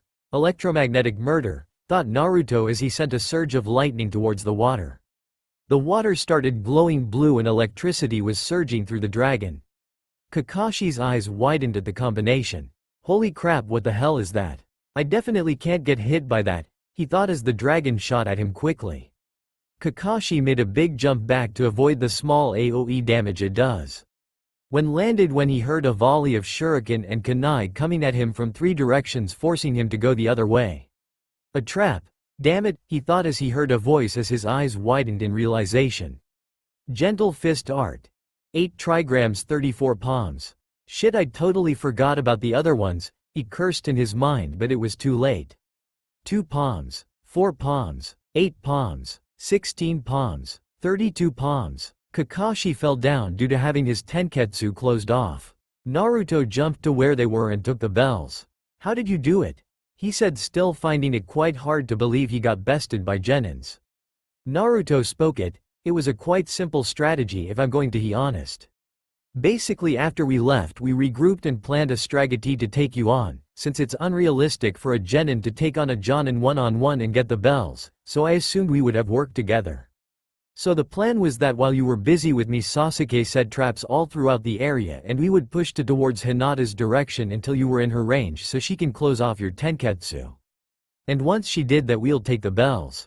Kakashi, still being unable to cope with the fact that he lost, had a depressed aura around him, saying something about students being too smart for their own good before he regained his composure, kind of. So what will you do now that you have the bells? Naruto just looked at the bells, then at his teammates, and gave one to Hinata and tossed the other to Sasuke. Kakashi looked at this scene with a smile. Very well, you all pass with flying colors, he said with an eye smile. Well, a pained half EY. It seems you understood the test. Yes, the goal of the test is to see if you wouldn't get over that fact that there are only 2 bells and work together to get them. Caring about only yourself in a mission can prove to be fatal. Those who break the rules are scum, but those who abandon their friends are worse than scum, said Kakashi before continuing. Naruto, I have a question. You showed tremendous skill, but you got dead last in the academy. Why were you hiding your skill? In response, Naruto just smirked before he began speaking. Well, a little birdie told me that there's a genin squad where there is the dead last, the most promising kunoichi and rookie of the year. So when I started the academy I decided to become the dead last to get a strong team. Kakashi looked at him in shock. Minato-sensei, your child really is something else, thought the Cyclops. Sasuke and Hinata looked at the blonde in a new light. So Naruto-kun is actually really smart, thought Hinata with a small proud smile. HMPH, so the Dobi fooled everyone including me, not that I'll ever admit it, thought Sasuke before another thought reached his head. Wait, Kakashi-sensei, how do you have the Sharingan if you're not an Uchiha? Asked Sasuke. It was a dying gift from a friend, he said with a hint of sadness in his voice. Nobody decided to continue the topic, so Hinata changed it. Kakashi-sensei, you should be able to stand up in about 2 hours. I tried to not hit you too hard, said Hinata. It's okay, Hinata. Alright, tomorrow we're meeting here at 9 to start missions, replied Kakashi. Everyone nodded and began to walk off before Naruto spoke up. So you guys want to go get ramen? Sure, Naruto-kun, replied Hinata with a blush. Calm down, Hinata, it's not a date. Not yet at least. The thought as her blush grew deeper, thinking about a date with Naruto. Sasuke just looked away. HMPH, I don't want to go, but I'll go, only because that plan wasn't all too shabby and we passed thanks to your plan. Naruto just chuckled. The trio walked off, failing to hear Kakashi asking for help. At Ichiraku Ramen, as they arrived to the booth, Naruto sat down. Hey Tuchi Gigi, 8 bowls of miso ramen. An elderly man came out alongside a girl with brown hair who didn't seem much older than them. What would you guys be having? He asked as he looked at his team. Same as Naruto-kun, but only 1 bowl, said Hinata. Ayame immediately got a wide grin and nudged Hinata and whispered. So Naruto-kun is it? She said as her smile got wider. I can't say it's a bad catch, especially with that new wardrobe change, she continued, wiggling her eyebrows as Hinata got an atomic blush. Alright Yame-chan, stop teasing Hina-chan, you're gonna make her faint from embarrassment, said the blonde before continuing. What would you have, Sasuke? 2 miso ramen for me, he replied. Right on it, said the old man. Their food eventually came and they started eating and talking, and to the team's surprise Sasuke was also talking and not brooding the whole time. Where the hell is Kakashi? This meeting was supposed to start 30 minutes ago, said an impatient Hokage. It's Kakashi, what were you expecting? Said Asuma with a chuckle. A door flew open, showing a battered, panting Kakashi. What happened with you? Asked Asuma. Kakashi just said one word that caused everyone's eyebrows to raise. Genin. Nobody was able to calm on it. Then Hiruzen started talking. Alright, now that you're all here, give me the results. Team 10 passed. The new generation Ino Shika-cho could use some work, especially Ino. She still has fangirl tendencies we need to work on, said Asuma. Team 8 passed. They mostly did well, but Sakura was the weak link. She didn't do anything to help, and the entire time she was complaining about not being in a squad with Sasuke. How did someone like her pass? She is a prime example of the reasons kunoichi are often looked down upon, Kurenai said with a frown. Team 7 passed IR, but was cut off. Well, that's a new one. Kakashi usually never passes a team. Yeah, I assume the Uchiha was the cause, although he doesn't seem like much, said Kurenai. Asuma just snorted in response. I'm pretty sure the Uchiha wasn't the cause. Anyways, Kakashi continue. I'm curious to see how Naruto-kun did. Everyone else raised an eyebrow but weren't able to comment on it because Kakashi started speaking. Well, it seems that Iruka was correct that Naruto is hiding his strength. Immediately when the test started, he gathered up the squad and figured out the point of the test. Naruto attacked me and made a water dragon out of thin air with a single seal like Iruka said he could. But the next part is the terrifying part. He added lightning to it, making it stronger. I of course had to dodge it, but he kept on attacking me, forcing me to move. I ran into some traps that forced me to move into a clearing where Hinata was waiting for me, ready to close off my tenketsu with her jukin. It was all a plan formulated by Naruto. He would pressure me into moving in a specific direction. And to make sure I didn't stray away from the path he was making for me, he made Sasuke set up traps. And once they had me where they wanted, Hinata would finish it. Said Kakashi. To say everyone was shocked was the understatement of the decade. Everyone except Asuma couldn't believe it. How? He's barely out of the academy, and graduated as dead last. Asked Kurenai. Yes, but that's not all. When I asked him why he was hiding his skill, he told me because of how squads are formed. The Rookie of the Year, Most Promising Kunoichi of the Year, and the Dead Last made a squad. And when the academy started, he made sure to get the bare minimum score to pass through the years in order to get dead last to ensure he got a good squad. Everyone again was shocked. That's really genius actually, said a random Jonin. It was Asuma's turn to talk. Yeah, the kid's knowledge is nothing to scoff at. Even at 8 years old, he managed to learn how to apply wind chakra to a blade in just 2 days, and in 5 days he improved upon it. He also soaked up every wind jutsu I threw at him. The kid is a literal genius, just like his father. He finished with a chuckle as he put a cigarette in his mouth. Wait, Asuma, you knew? Asked Kakashi. Yeah, he came to me asking if I can show him wind jutsus cause he found out there aren't much in Konoha. I was shocked because he wasn't even in the academy and he knew his affinity and nature transformation. He doesn't know one, but 2 of his nature transformations. Most academy students don't even know their affinity. That's nothing though, I think he's still hiding a great lot. Interesting kid, I must say. Said Asuma. Yeah, he's a natural leader. He even got Sasuke to go eat ramen with him. If there's anyone that can get him out of that path of hatred and revenge, I'm sure it's him. Spoke Kakashi, shocking everyone that the cold aloof emo went out to eat with his squad. I also believe that Naruto can bring out the best in him.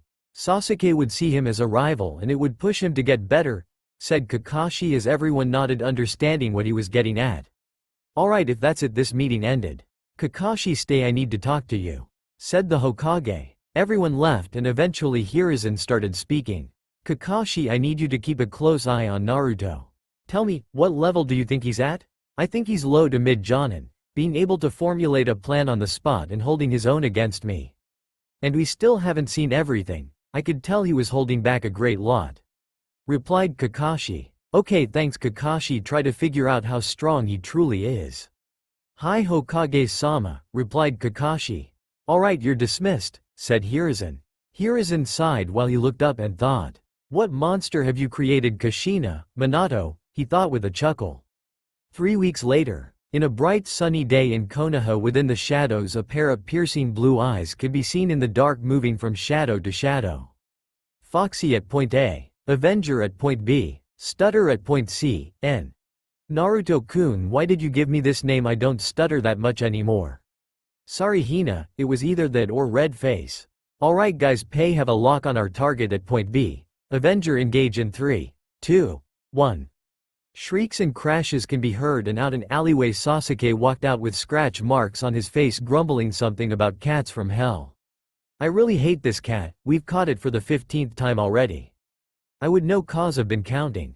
Said Sasuke. I never said D ranks would be fun, replied Kakashi. I'd much rather a boring C rank than this bullcrap. With C ranks you still have the possibility of running into bandits. Better than catching this cat, grumbled Sasuke. Yeah, but on every C rank we've done we haven't ran into anything, Sasuke said Naruto before continuing. But I agree, I'd rather a boring uneventful C rank than this. They arrived to the Hokage office and returned the demon cat to its owner. Gigi, I'm tired of D ranks, give us another C rank, said Naruto while groaning. Naruto, stop giving the Hokage such a disrespectful name, scolded Iruka who was standing beside him. It's okay, Iruka, said the Hokage waving it off. Kakashi, do you believe they're ready for this mission? Asked Hiruzen. Hi Hokage-sama, they're definitely ready. In the 3 weeks Kakashi taught them the tree climbing and water walking chakra control exercises, but only to find out that Naruto had not only known them but mastered them. After they all learnt it, he found out their affinities, and Kakashi was shocked to find out Naruto had all 5. Flashback. Alright, see this that I'm holding, said Kakashi as he gestured towards 3 slips of paper he had on his other hand, which Naruto recognized as chakra paper. Crap, Kurumi, I have a feeling we're going to have to eventually tell Gigi and Kakashi about you and the Rinne Sharingan. Are you sure, Naru-kun? Yeah, Kakashi is about to find out about me having all 5 affinities, and maybe I could help train Sasuke with his Sharingan. Why are you so intent with training Sasuke though? Don't tell me you're just doing this cause of that, she finished with a chuckle. No, of course not, replied Naruto with a chuck of his own. What are the papers for? Asked Sasuke. These are chakra papers. When you pour chakra into them they'll do one of 5 things. It'll either wrinkle, get soggy, ignite into ash, split in half, or turn into dirt and crumble.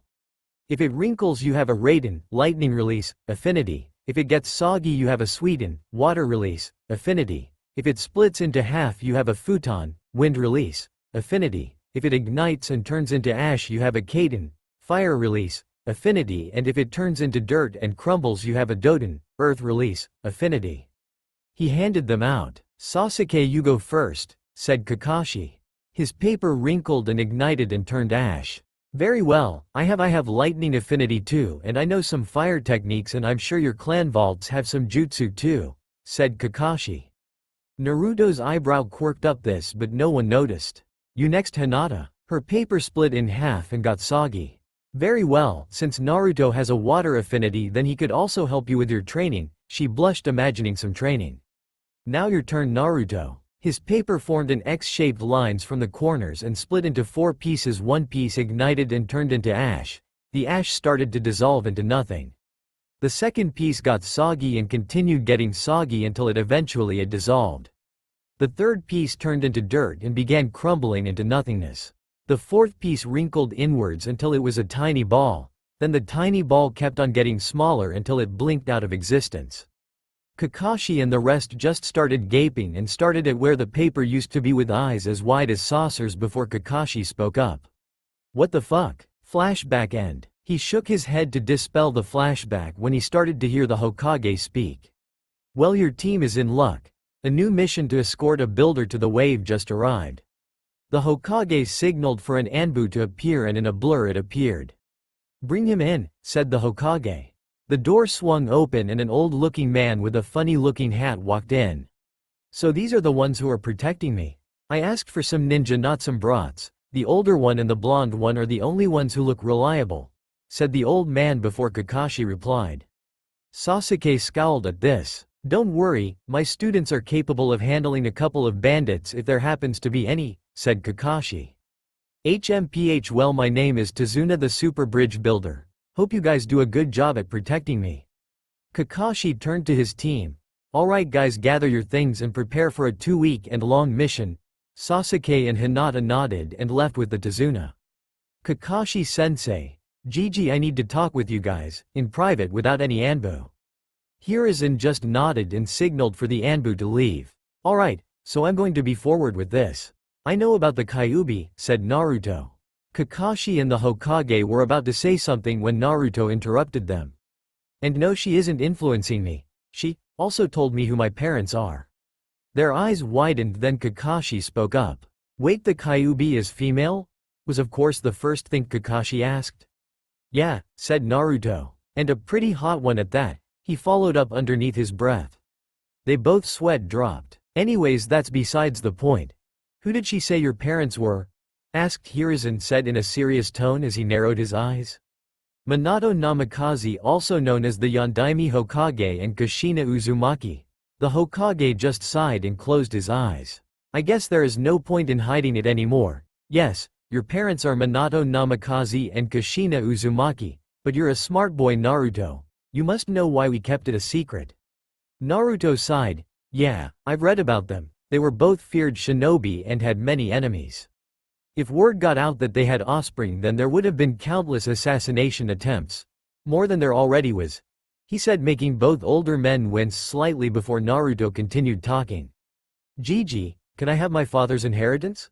I already know who they are, and I'm strong enough to protect myself. Plus you would only be giving me my inheritance. What's supposed to be mine anyways? You don't have to let the public know if you don't want to. The Hokage sighed for the 500th time today before saying, alright, since there is no point in hiding it, when you return from your mission I'll give you the scroll your father left you. Alright, thanks Gigi. Naruto, about the Kyuubi, did you release it? Naruto glared at him. I mean her. Did you release her from her seal? Asked Kakashi. No, don't get me wrong, I've been trying. Upon release she won't go ham.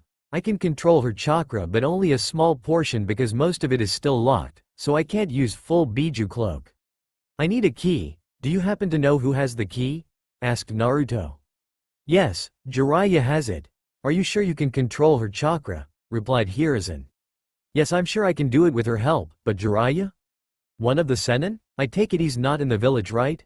Yes, he runs a spy network so he can't always be in Konoha. He should be back during the Chunin exams. Are you sure you want to release her? Do you trust her? How do you know she won't escape and go on a rampage? Asked the Hokage sternly. Naruto glared at him. Yes, I'm sure. She's the one that's been training me. If she was deceiving me, why would she try to get me stronger? I've been talking to her for 8 years. She was my first friend, someone I could talk to. We're really close. She's the only person who has truly been there for me. I love her. Said Naruto. Both older men raised their eyebrows at the blonde's confession. Meanwhile, Kurumi in his mind was ecstatic that he was openly expressing his love towards her. Naru-kun, as soon as I leave this seal I swear I'm jumping and claiming you. And have you marked me? Thought the demon queen with a dark blush and perverted smile. Naruto started speaking. Another thing. The attack on the village was not her own doing, she was controlled. Controlled? By who? Asked the Hokage as he narrowed his eyes. I'm not sure, that's what I'm trying to figure out. He will pay for controlling her against her will though.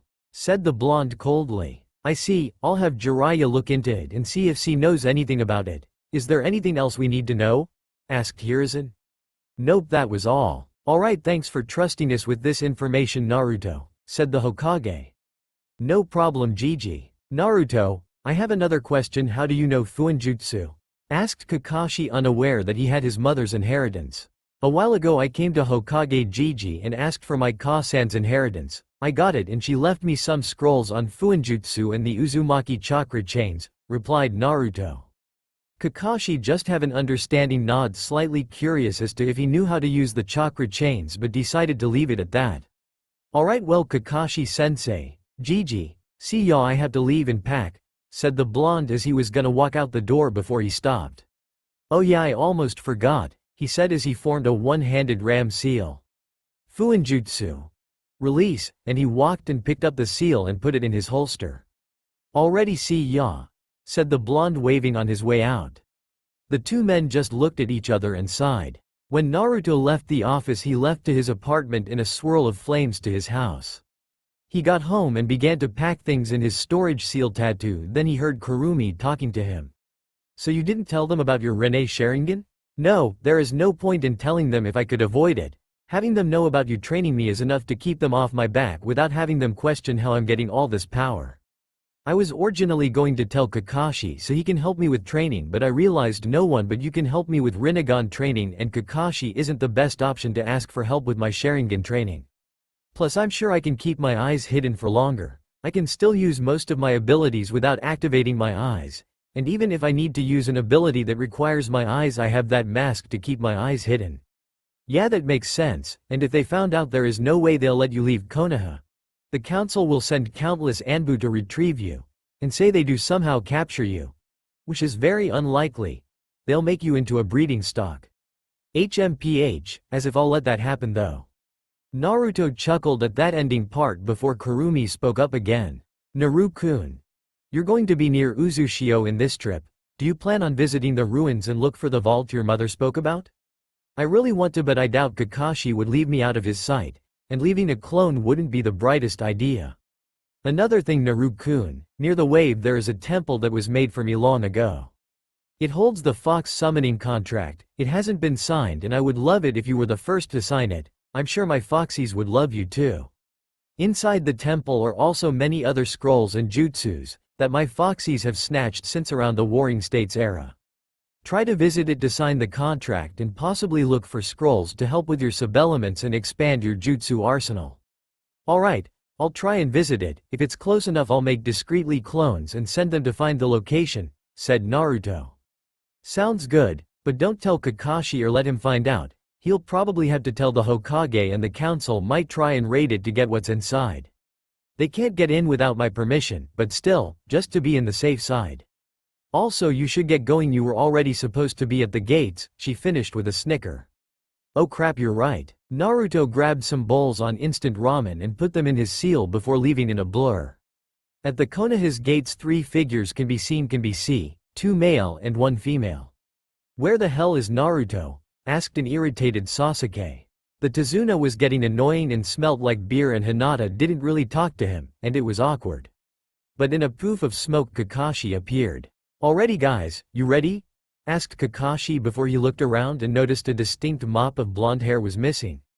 Wait, where's Naruto? That's what I would want to know, said Sasuke as he crossed his arms. As if on cue, Naruto arrived in a swirl of fire. You're late. Please don't tell me Kakashi-sensei is rubbing off you, said Sasuke with a scowl.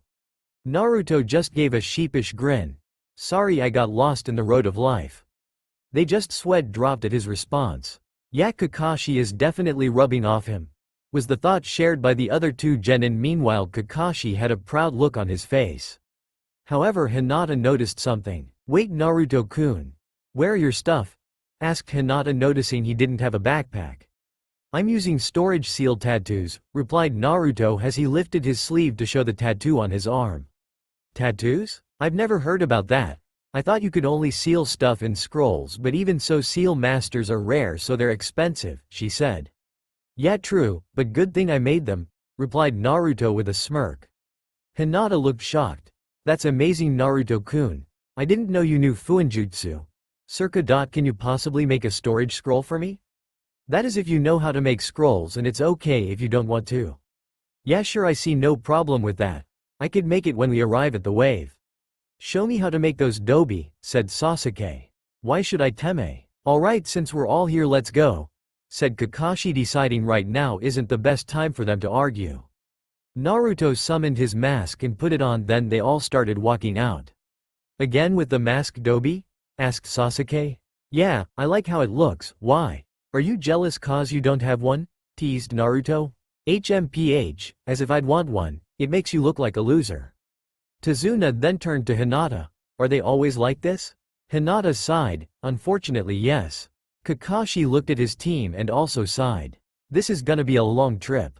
On the way to the wave, Hinata and Naruto started making small talk with the builder. It was mostly just him bragging about how great of a bridge builder he was. But on their path, Naruto noticed a puddle. He was sensing chakra in it, so he looked at Kakashi, who just nodded at him. Naruto started reaching into his holster, which now held a few new things. As they got closer, the shinobi hiding in the puddle jumped out and with their chains split Kakashi in half. Hinata and Tazuna looked in horror. When the 2 nin landed, the one with the mask they saw with the squad disappeared in a burst of speed, then appeared again next to them. He then made a rat hand sign and said, Gravity seal level 150, active. All of a sudden, before they knew it, the 2 shinobi slammed into the ground by an invisible force, making a small crater where they're laying. On impact they broke a few bones, thus rendering them unable to move. Kakashi soon appeared next to them, shocking the builder and to a lesser extent Hinata, cause then she noticed the splinters where Kakashi's body was supposed to be, understanding what happened. Gozu and Maizu, the demon brothers. 2B ranked missing nin from Kiri. What are you 2 doing attacking a genin squad? "We don't give a damn about the squad, just give us the builder and we'll be out of here," replied one of them. Kakashi narrowed his eyes at the mention of Tazuna. "Sorry, can't do that. We have to protect him." "Who sent you?" said Kakashi in a serious tone. "As if we'll tell you," said the other one. Naruto unsealed a sword. He's been getting more practice with his kenjutsu. His mother left him some scrolls on some Uzumaki kenjutsu. He didn't have any special sword though, just a standard sword. He pointed the blade at one of them. "Answer the question," said Naruto as he brought the sword closer. "You're a genin, you wouldn't dare," one of them said. At this, Naruto swung his sword and cut off one of their hands. Hinata and Sasuke were scared at the action and Kakashi was surprised but decided to not speak up on it. "Ow, what the fuck, are you insane, kid?" shrieked the one who get his hand cut off. "Answer the question," said Naruto. Okay. Gato sent us to kill the bridge builder." "Gato? As in Gato, the rich dude that owns a shipping company?" said Naruto. "Yes, him." Naruto then chopped them behind their neck, knocking them out. Kakashi then looked at Tazuna. "You have explained to do. Why do you have shinobi after you? This is supposed to be a B-ranked mission at least." Tazuna then went on to explain how Gato has been sucking this country dry by controlling their docks. He also explained that he was barely able to gather enough money for a C-ranked mission for Ninja to protect him because the bridge would end their dependence on the docks, thus ending Gato's control and help with trade in their country. Kakashi sighed, unsure what to do. This mission had the possibility of turning into an A- rank, and he wasn't sure if his team was capable of handling this. But then again, they had Naruto in their team, which is practically Jonin level. "I don't know, Kakashi. Saving a country is tempting and would look good in my record," said Naruto. Kakashi sighed, then looked at Sasuke and Hinata. "Alright, what about you two?" "I'll go," said Sasuke. "Me too," followed up Hinata. Kakashi sighed and looked at Tazuna. "When your country gets in better shape, I expect a rank mission pay." "Yes, of course." Naruto turned their attention to the two Chunin who were quietly listening to their conversation and said, "I'm not, you guys would want to see this." "Why? What are you gonna do?" asked Hinata. "Kill them," replied the blonde. "Why? They can't harm us anymore," said Hinata. "Well, 1, they have bounties on their heads, and 2, if we let them go then they'll harm other people," said Naruto as he impaled one of the nin in the heart, killing him instantly, then did the same for the other. Both Genin and Tazuna winced as he did that. Meanwhile, Kakashi narrowed his eyes at the blonde. He didn't hesitate or show any remorse, thought Kakashi.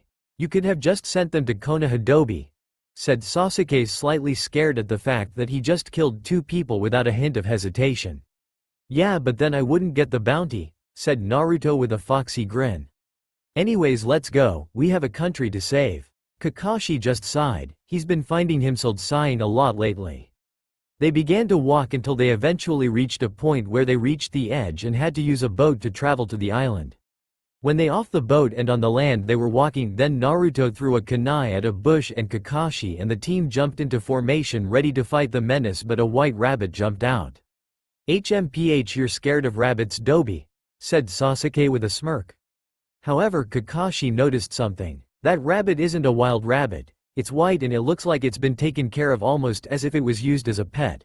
But there is no tags. Then that means. With his Kyuubi enhanced hearing, Naruto heard something flying towards them. But before he could speak up, he heard Kakashi yell, "Duck!" As they heard that, they all ducked and Hinata forced Tazuna to duck. When they looked up, they noticed that the sword hit a tree, and in it was a giant oversized sword, and on the handle was a man who wore a vest and was shitless and wore camo wrist warmers on his arms and legs.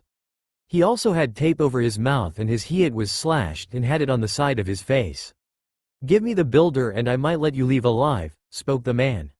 Kakashi, who noticed who this was, lifted his headband revealing his Sharingan before he spoke up. "Zabuza Momoichi, a ranked missing nin from Kiri, also known as the Demon of the Hidden Mist. What does a man like you want with this builder?" asked Kakashi, even though he already knew the answer. Zabuza saw him and immediately recognized who this was and smirked. "Sharingan no Kakashi, no wonder the demon brothers lost. Why has someone like you babysitting children?" said Zabuza as he jumped off the handle and pulled his oversized sword out the tree it was stuck in and looked at the squad. "Why is he called the Demon of the Hidden Mist?" asked Hinata. Then Naruto replied. A while back what Kiri used to do is that they pitted academy graduates against each other in death matches as the final exam. What Zabuza did is he killed all of the graduating academy students even though he was not yet a student. Because of this the academy tradition was discontinued, but it earned him the nickname, the Demon of the Hidden Mist. That's terrible. Why would they do that? Asked Hinata. It was to try and eradicate emotions for combat efficiency. It was a terrible practice, but it worked somehow. How do you know all this? We weren't taught this in the academy, and even if we were, you were either asleep or talking to Hinata, asked Sasuke. Hinata just blushed at this. Well, when you've read every book in the Konoha library you tend to learn a lot of things, replied the blonde. Sasuke raised an eyebrow at this but wasn't able to respond cause Kakashi ordered. Team, formation D around Tazuna. They all nodded and jumped to formation. What's this? A bunch of toddlers playing ninja? When I was your age I had to kill to get one of those headbands, said Zabuza. Leave them out of this, this is a battle between us, said Kakashi as he pulled out a kunai and got in a stance. Now Kakashi, what am I known for? Zabuza Momoichi, former member of the Seven Swordsmen of the Mist. Master of the silent killing technique. That's right, said Zabuza as he began going through hand signs and whispered. Kirigakure no Jutsu. A thick unnatural white mist began to appear, making it hard to see anything further than 3 feet in front of you. There was chakra in the mist, but Naruto being a sensor can sense Zabuza since where he was the chakra was denser. Normally one would not be able to sense this unless you were a sensor. Brain, echoed a voice clearly Zabuza's, however the voice was laced with ki freezing the genin minus Naruto since this was nothing compared to Kurumi's. Lungs, heart, liver, jugular, solar plexus, or larynx. All of them locations where I can kill you. Only difference between them is how long it'll take for you to die, said Zabuza's echoed voice. The ki being released in the showdown by both Jonin proved to be too much for Hinata and Sasuke and Tazuna. However, Sasuke was faring better than Hinata. And Tazuna was knocked out unconscious on the floor. Sasuke started panicking and got a kunai from his holster. This is insane. And started bringing the kunai towards his throat. However, Naruto saw this action and stopped him. Calm down Sasuke, he can't come after us since he's fighting Kakashi. Yes Sasuke, don't worry, I'll protect you guys, said Kakashi. A cold dark chuckle was heard as Zabuza coldly said, interesting kid you have there Kakashi, he seems unaffected by my killer intent, but instead of worrying about your team. All of a sudden Zabuza appeared next to him with his oversized sword. You should worry about yourself. And swung it, but Kakashi blocked his attack with a kunai. He pulled out another kunai and slashed Zabuza only for him to melt into water. A Bushin? But when, and behind him appeared Zabuza only to slice Kakashi from behind, but he melted into water. You copied me huh? Said Zabuza, and he sensed Kakashi behind him and sliced him only for him to melt into water again. All of the sudden real Zabuza appeared and swung his sword to hit Kakashi only for him to block it, but it hit him with enough force to knock him off the bridge. While this happened, Sasuke was cursing himself for being weak. Why am I so weak? I'm an Uchiha. Uchihas aren't weak.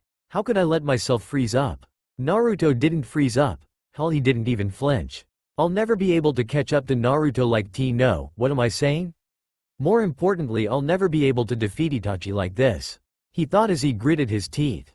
Back with Kakashi and Zabuza, when Kakashi fell to the water Zabuza followed suit and they continued fighting.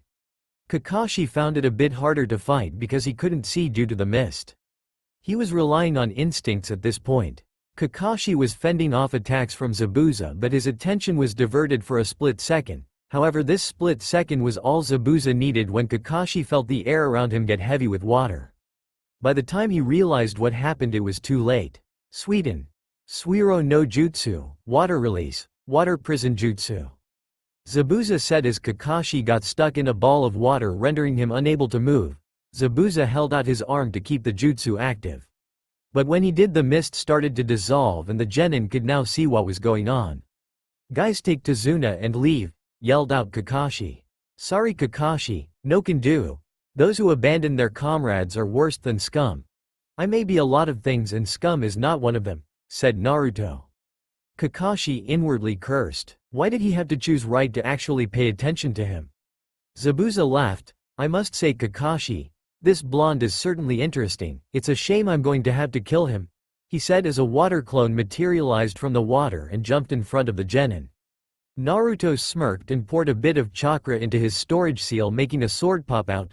I'll be able to test how far along in Kenjutsu I've gotten. You're 1/10 of his strength, but the skill is there nonetheless, he said as he got in a stance. Sasuke, Hinata, take care of Tazuna. You wield a sword, huh? Asked real Zabuza. He was really starting to like this kid. I'd try. As the clone attacked Naruto and they began their battle, Naruto made seal less clones and sent them to battle the real Zabuza, or at least distract him enough to release the water prison and free Kakashi. Zabuza was fending off the clones fairly easy, but eventually the numbers stacked up against him and he had to let go of the jutsu to avoid getting his throat slit by a clone's kunai. Damn this kid, thought Zabuza as he jumped back.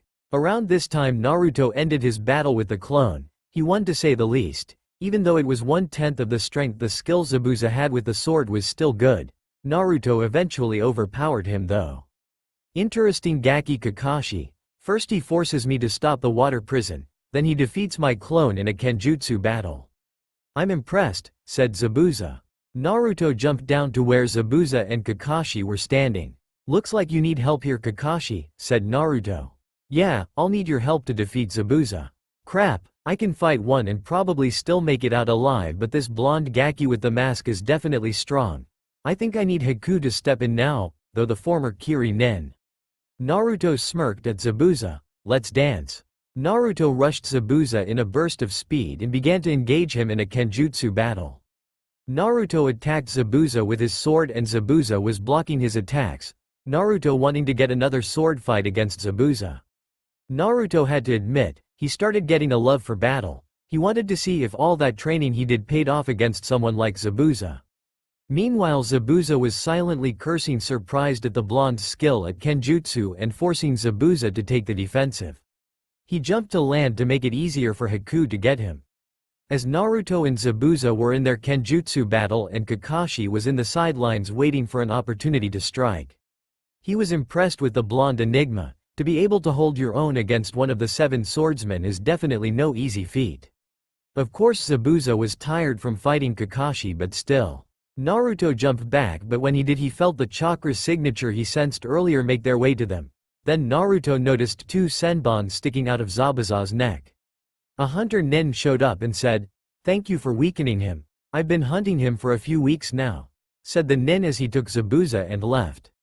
However, Naruto narrowed his eyes. The place where the hunter nin hit him isn't a lethal area. That place is meant to put him in near-death state.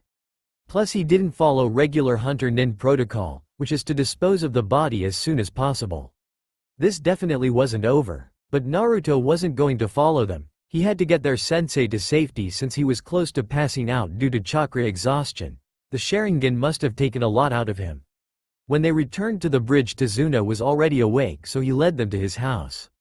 When they arrived they were greeted by a beautiful blue-haired lady who was Tazuna's daughter, Tsunami. She told us there are 3 spare rooms, so we took Kakashi to one. However, there was a dilemma. Sasuke for some reason absolutely refused to share a room with Naruto, but Hinata didn't want to share a room with Sasuke. Hinata offered that Naruto shared a room with her and Sasuke refused that offer too. They eventually reached a consensus and Naruto and Sasuke shared a room and Hinata got her own room. It was 4 days later and Kakashi could now move around. They began training. Both Hinata and Sasuke got water walking down, so Kakashi started teaching them nature transformations. Sasuke already knew what it was, but Hinata didn't since Hyuga don't really use jutsus. They mostly rely on their Byakugan and Taijutsu, but decided it would be best if he taught Hinata a water jutsu or 2. Naruto offered to teach her some since he was good with the element, while Kakashi taught Sasuke with lightning jutsus. The team with the exception of Naruto were beat and were currently chatting eating dinner when a kid walked in. Naruto noticed it was the kid who's been glaring at them since they arrived. "Why are you even trying? You're an idiot if you think you can stand up to Gato." Naruto didn't like his tone and glared at him, making the kid flinch. "Then what does that make your grandpa? Are you saying he's an idiot for trying to stand up? What have you been doing besides being a bratty little kid? How do you expect a change if you do nothing for it?" Your grandpa is trying and you're just insulting his effort. The kid got angry and was practically yelling at this point. What do you know about suffering? I'm sure over there in your village you live happy lives with your parents. You don't know what it's like to suffer. The room dropped several degrees and Naruto glared at him and spoke with a tone cold enough to freeze hell. Shut up. You don't know what it's like to suffer. You think you've had it rough? You have your mother and your grandfather. They both love you and you've experienced the love of a parent. Hinata here was almost kidnapped and turned into a breeding stock for her bloodline, but her father killed the kidnapper. Because of this her uncle had to be killed due to political reasons and their family has been strained ever since. Kakashi-sensei here has lost everything. All his friends died in a war. His father committed suicide because he saved his friends instead of completing a mission. His teacher died in the Kyuubi attack 14 years ago. Sasuke here knew what it was like to have a family, but they were all killed along with all of his clan by a single man, his brother, all in one night. And I've never even known what it's like to have parents. All my life I've been hated and glared at like a walking disease due to something out of my control. There has even been assassination attempts on me. Most of them happening before I even reached 10 years old.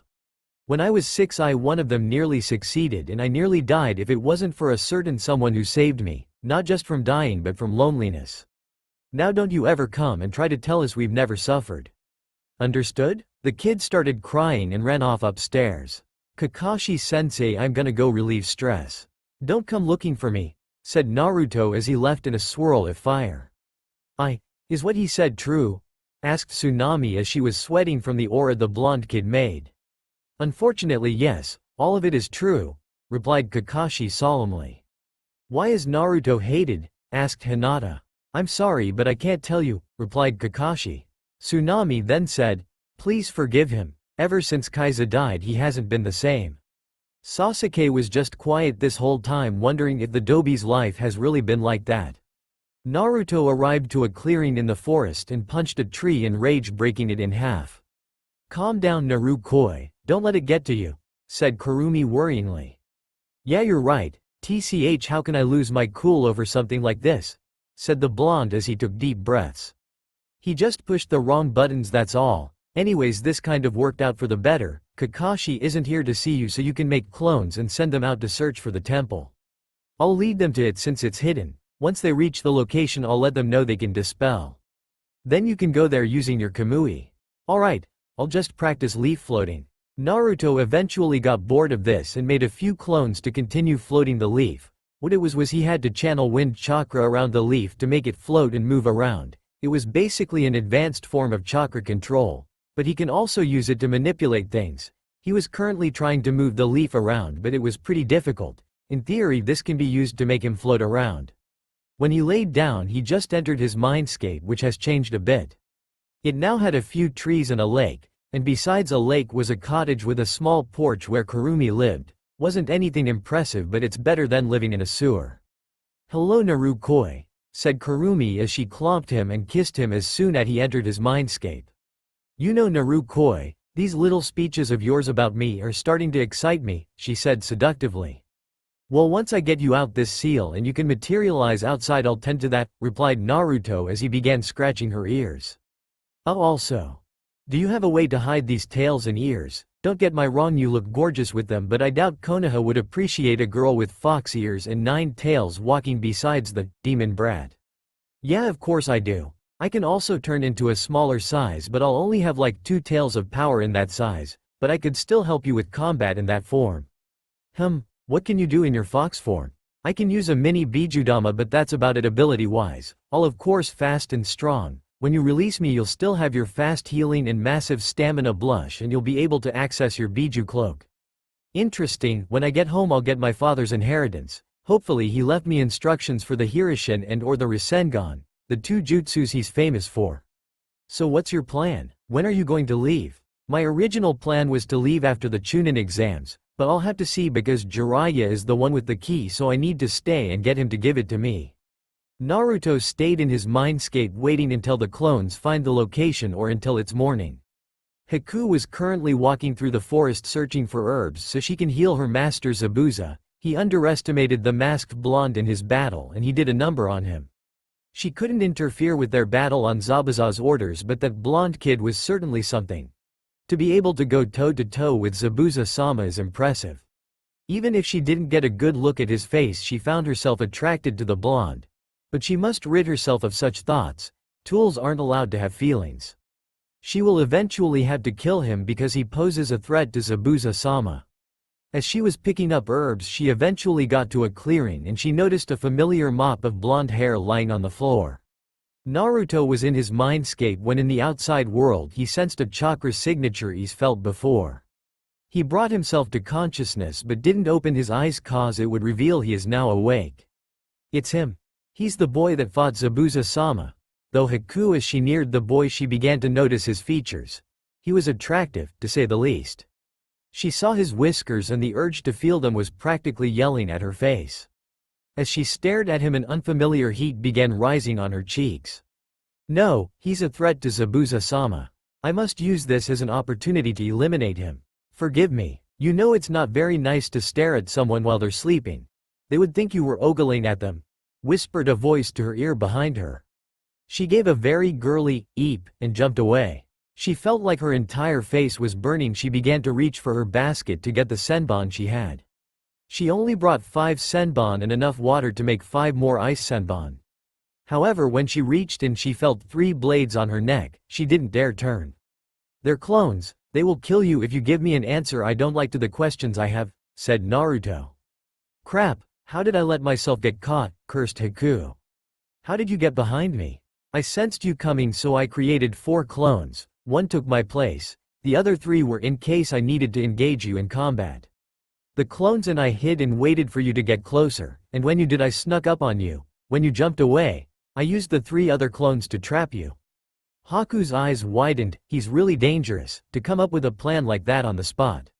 While Haku was in her thoughts, Naruto took that as an opportunity to soak in her appearance.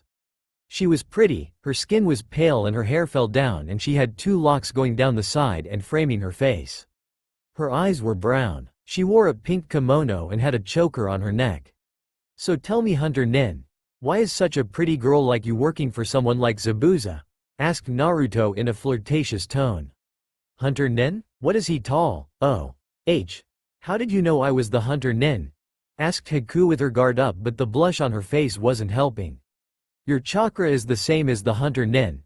I also know that you were hiding in the trees throughout the battle. However, I wasn't sure if you were an actual Hunter Nin or not, but when you hit him you didn't hit a lethal area and didn't kill him on the spot. That was enough proof for me to know you were his accomplice. Now answer me. Why is someone like you working for Zabuza? It was a genuine question. Her chakra didn't have a hint of evil in it. Something not expected for someone working for Zabuza. She widened her eyes. I fight for him because Zabuza-sama is my master. I am his tool. He found me when I was young and he taught me everything I know, so I fight for him. Naruto raised an eyebrow at this. What's your name? Why? Asks Haku, but then she felt the blades get closer. Haku. Yuki Haku. Naruto widened his eyes. The Yuki clan were Hayatan, ice release, users. As far as Naruto knew, they were wiped out in the Kiri bloodline purges. I thought the Yuki clan was wiped out, asked the blonde. I am the last of my clan, she said sadly. You too, huh? She looked at him and was about to ask him about it, but Naruto started speaking. You're from the Yuki clan, so I take it you know how to use Hayatan? Yes, I do. Naruto just smirked and brought his hand up and made an ice senbon.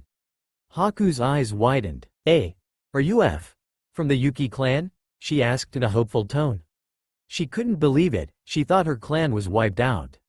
I'm sorry to disappoint, but no. However, I do want you to train me with how to use Hayatan. I can only create senbon. Jutsu scrolls on subelements are rare. Why would I train you? We're enemies, asked Haku. Naruto walked up to her and placed his finger under her chin and lifted up slightly and brought his face up to hers. Their faces were now inches away. Then he whispered, because I will give you a prize if you will, he said as he brought his face closer. Haku's face started burning, and she can feel her nether regions starting to feel funny. Something about this boy was making her crazy, whether it was his appearance or aura she didn't know. But what she did know is that he is powerful. She dares even say more powerful than Zabuza. The aura he is releasing is something else. What would my prize be? She asked, slightly panting. Naruto turned around and walked away to her disappointment. A slight whimper left her mouth as he walked away. Naruto noticed it and smirked. He also noticed the new scent coming off her. It was a scent he recognized. Hinata is always giving off that scent when she's around Naruto. Tell me, do you hate Gato? Asked the blonde.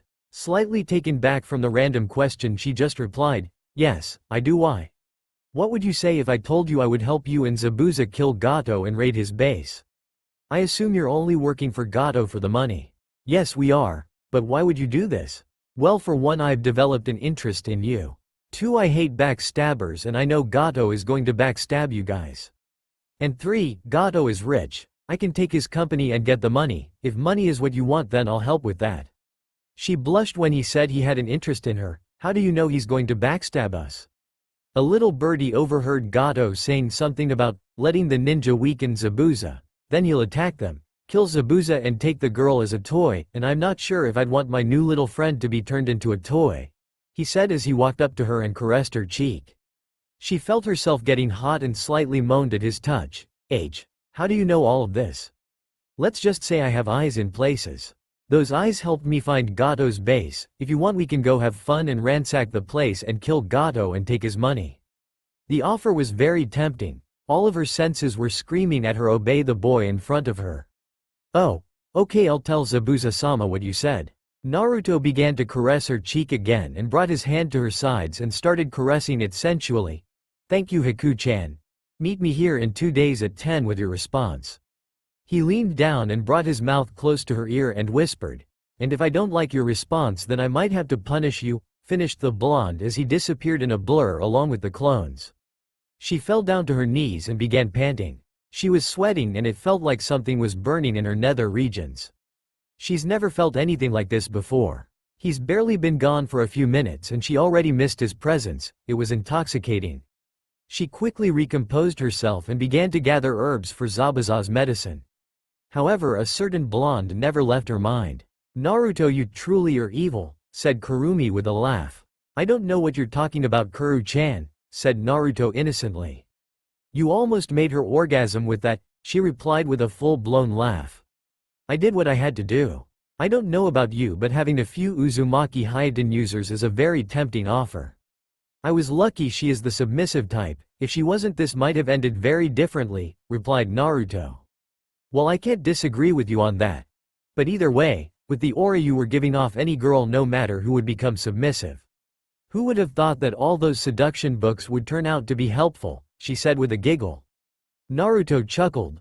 I'll make great use of them anyways. My clones found the location. I wasn't expecting this little run-in with Haku-chan, but I can't say I'm disappointed.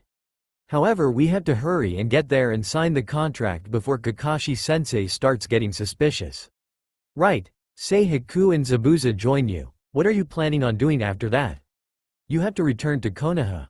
I might try and bring Haku-chan with me to Konoha and have her be a civilian, so when we leave she won't become a missing nin and can leave. However, her Hyden, ice release, might cause problems. They might try and make her a breeding stock.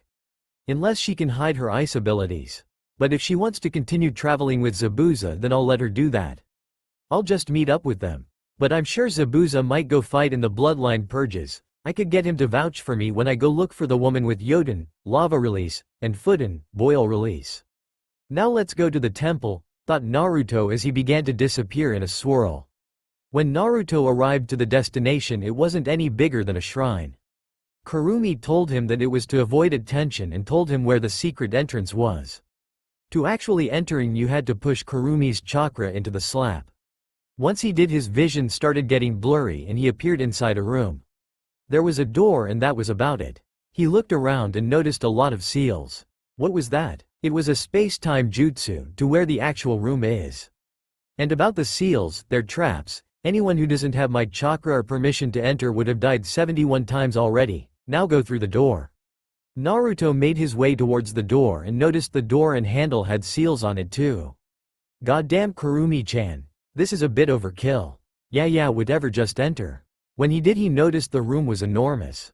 It was huge and there were scrolls littered all over the ground. Hundreds upon hundreds of scrolls. Maybe even thousands. There were old-looking scrolls and new-looking scrolls. Even Kurumi was a bit shocked at how much scrolls there were. "Kurumi-chan. You're insane," said Naruto, gaping at the amount of scrolls. She just sheepishly laughed. "I told my foxies to get as much scrolls as possible and I never told them to stop, so." Naruto laughed. "That's very like you, so I'm not surprised. Now where is this summoning contract?" "Oh yeah, I'll lead you to it." She began to lead him. They reached a spot in the wall where Kurumi told him to pour her chakra in, and when he did, it opened up to reveal a giant scroll. "Aha, sign it. Sign it. Use your blood," said Kurumi excitedly. Naruto signed it in his blood and made 600 clones. "All of you, read 20 scrolls and dispel once you've finished it. Dispel every 20 minutes so my brain won't overload with information," said Naruto. "Hi," said all the clones in unison as they all picked up a scroll. "Naru-koi, when you send clones, make sure to lace my chakra with it so it can enter. Now let's get out of here and try out your new summons," she said. "Okay, geez, you're more excited than I am," said Naruto as he left the room. Once outside, they went to a clearing. "Usually you would need blood for summons, but not for this one." "Also, I just did the hand signs and pour chakra, then slam my hands down?" "Yes." Naruto began running through the hand signs and finished it with a slam. Kachiyose no jutsu. When he did, a giant white fox appeared. It had 4 tails and the tips were black. Around her eyes were black marks. "Huh? Since when do we have a summoner?" said a loud booming feminine voice. Then she notices a blonde human in front of her. She assumed this was her summoner. "What is your name, young one?" she asked. "Naruto Uzumaki. Kurumi-chan, lead me to your summoning contract." "Kurumi, hey? It's been a long time since I've last seen her. If you want to talk to her, that could be arranged."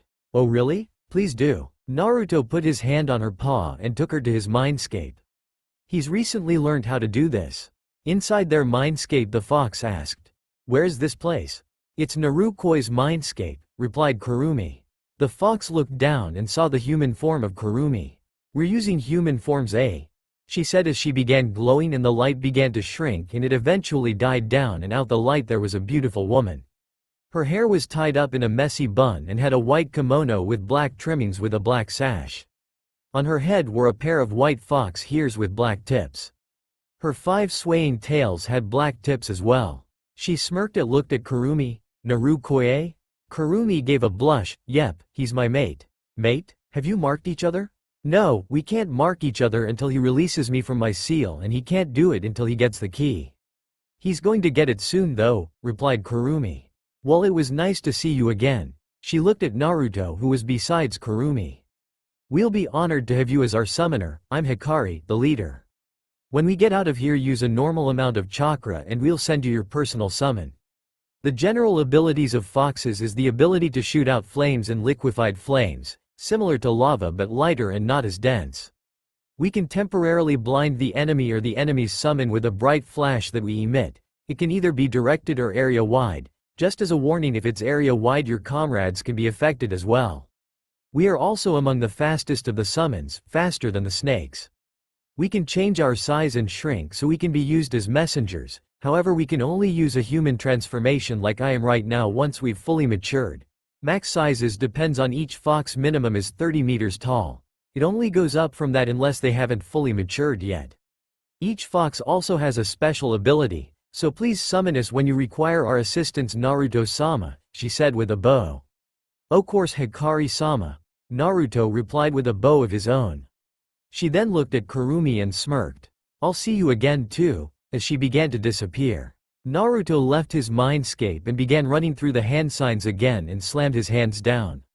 Kachiyose no jutsu. In a small poof of smoke, a small fox appeared. It was a dark black with orange tips on its single tail. It has black Skrilla eyes with a tint of orange and white slit. Naruto was ecstatic to see it had orange. This was automatically the best summon. "I'm sure you will, Miyako-chan," said Naruto as he brought her down and carried her his arms and began to scratch her ears much to her pleasure. "Master is nice. I can also tell that Master is very strong too. Please don't send me back, Master, I want to stay with you. I promise I'll be a good kid if you let me stay with you here," pleaded the fox. "Yeah, sure you can. I see no problem with it. Wait, does it drain my chakra if I have you here for extended time?" "No, Master, I can stay here as long as I like and it won't waste any chakra. You only need to use chakra to summon me, replied the fox. I see no problem then Miyako-chan, let's go then. Yay, said the excited fox. I think you might want to hold on for this, said Naruto as he felt the fox grip his arm tighter. Then began to leave in a swirl. When they arrived near the wave in a swirl, Miyako began to yip excitedly. Whoa master, what was that? That was really cool, said Miyako. Glad you like it, it's what's called a space-time jutsu that is used to teleport. That was super cool and fun master. Naruto chuckled. Thank you. I have a question though, can other people understand you like I can right now? No, to other people it sounds like I'm yipping. But you can understand us because you're our summoner. When I get older I'll eventually be able to speak your language. Another thing, because I'm your personal summon we can talk telepathically, so if we are in a steal mission you can hive me orders telepathically. You can't do this with any of the others though, like Hikari-sama for example, so that means I'm special, said Miyako said excitedly. I see, thanks for this information Miyako-chan. No problem master, she replied happily. Told you they would love you, said Kurumi in his head as she watched the scene. I knew they would, I mean who wouldn't? Oh no, please don't, I don't need you getting a big ego, you'll end up like an Uchiha, said Kurumi hysterically.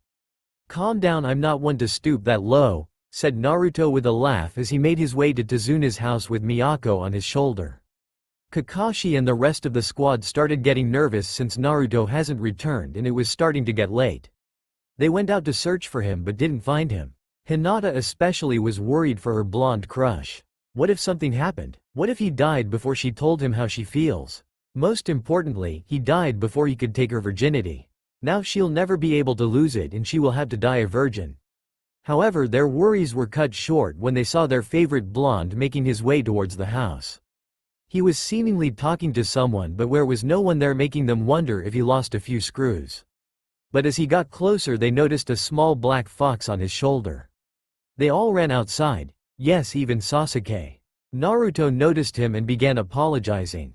Hey guys, sorry for my outburst yesterday. He just pushed my wrong buttons and I kind of lost my cool. They heard the small fox yip, then Naruto looked at it and said, No, I'm not a robot, it's just a figure of speech. The fox yipped again. The squad looked at the blonde curiously.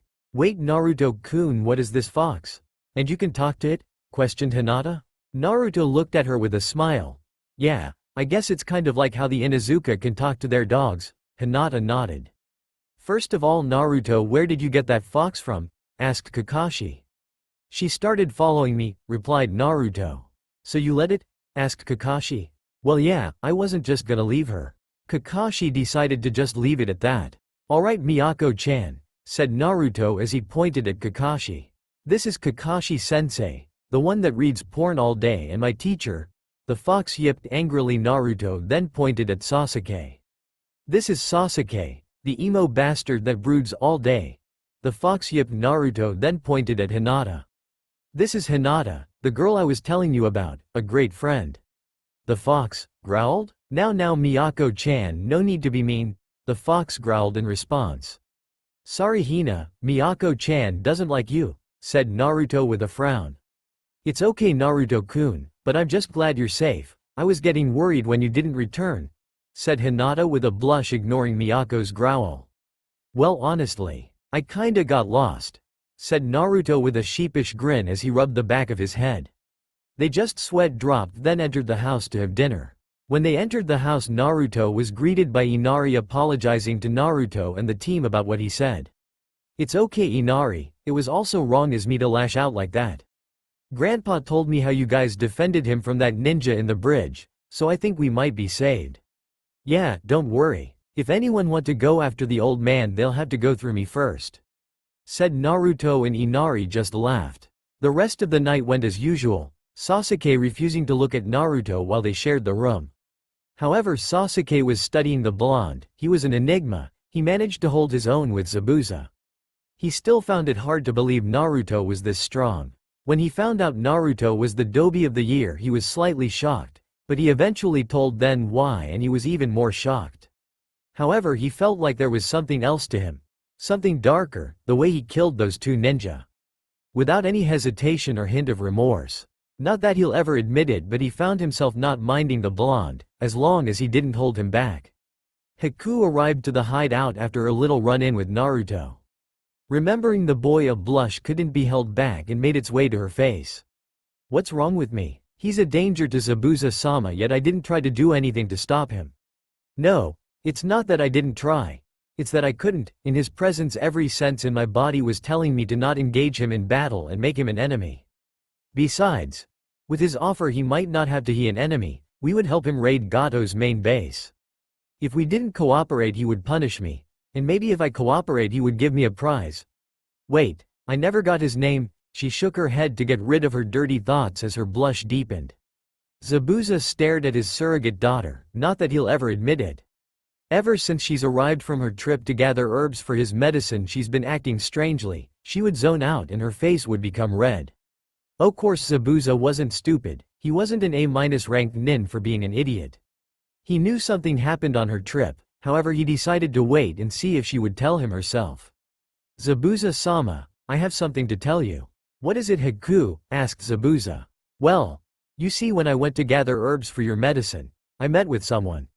Just spit it out. Well, I saw the masked blonde boy you fought with on the bridge. Zabuza raised his small eyebrow, and what of it? She started shuffling nervously. He made an offer to me, I mean us. Zabuza looking at her curiously. It was sure a sight to see his previous static, almost robot-like surrogate daughter act so out of character. And what was that offer? Well, he wanted to team up with us and raid one of Gato's base and kill him. He also said he'll give you money after we raid the base and take his company. Why would we need his help? He could hold us back for all I know. Of course Zabuza knew that blonde Gaki was no pushover whatsoever. He could tell he was holding back, but he wanted to see Haku's reaction. She started getting nervous. Zabuza-sama, please understand, this boy was holding back in his battle with you. In all honesty, even I can't defeat him in battle. When I was going to engage him he was behind me before I even knew it. He also made 4 clones before I even realized it. One of them pretended to be him, the real one, and the clones were waiting to strike. When he sneaked up on me he caught me by surprise and I jumped away. Before I even reached for my senbon he had the 3 clones holding a blade at my neck. All of these was before I even realized what happened. He also figured out I was the hunter nin that took you away. He is powerful and I believe it's in our best interest to ally ourselves with him. Please reconsider. Zabuza was slightly shocked. Haku was fast, that was her speciality. If there was someone faster than and was able to sneak up on her, would have to be someone powerful indeed. Alright, we'll need with him. Zabuza raised an eyebrow when she gave a small smile with a blush. This is going to be interesting. Sweden. Mazarapa, water release. Raging waves, said a feminine voice as she split a decent-sized stream of water out her mouth.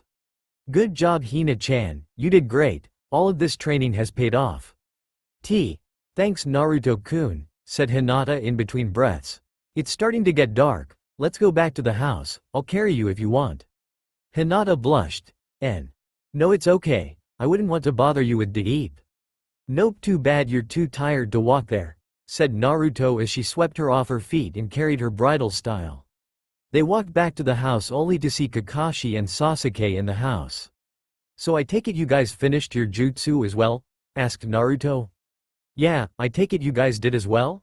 Yeah, I was impressed Hinata competed so quickly. But again, she's a Hyuga, so her chakra control is impeccable. Meanwhile Hinata was blushing at the praise. Alright guys, dinner is ready, they heard Tsunami say. They all walked to the table and had dinner. After dinner they all went to their rooms. Naruto was currently getting out of the shower heading to the room Sasuke and he shared. Tonight was the night that Naruto would meet up with Zabuza and Haku. He would have to see if they actually show up or if they try to ambush them.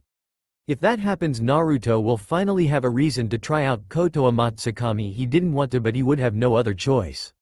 It was now 10 and Sasuke was asleep. Naruto woke up and got Miyako up. Miyako-chan, we're going to go meet with a friend. Do you want to come?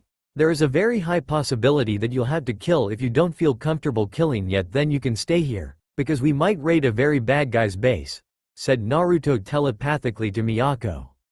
No problem master, I'll kill for you if you need me to. I'll follow your orders. If they're your enemy then they're my enemy, she replied telepathically.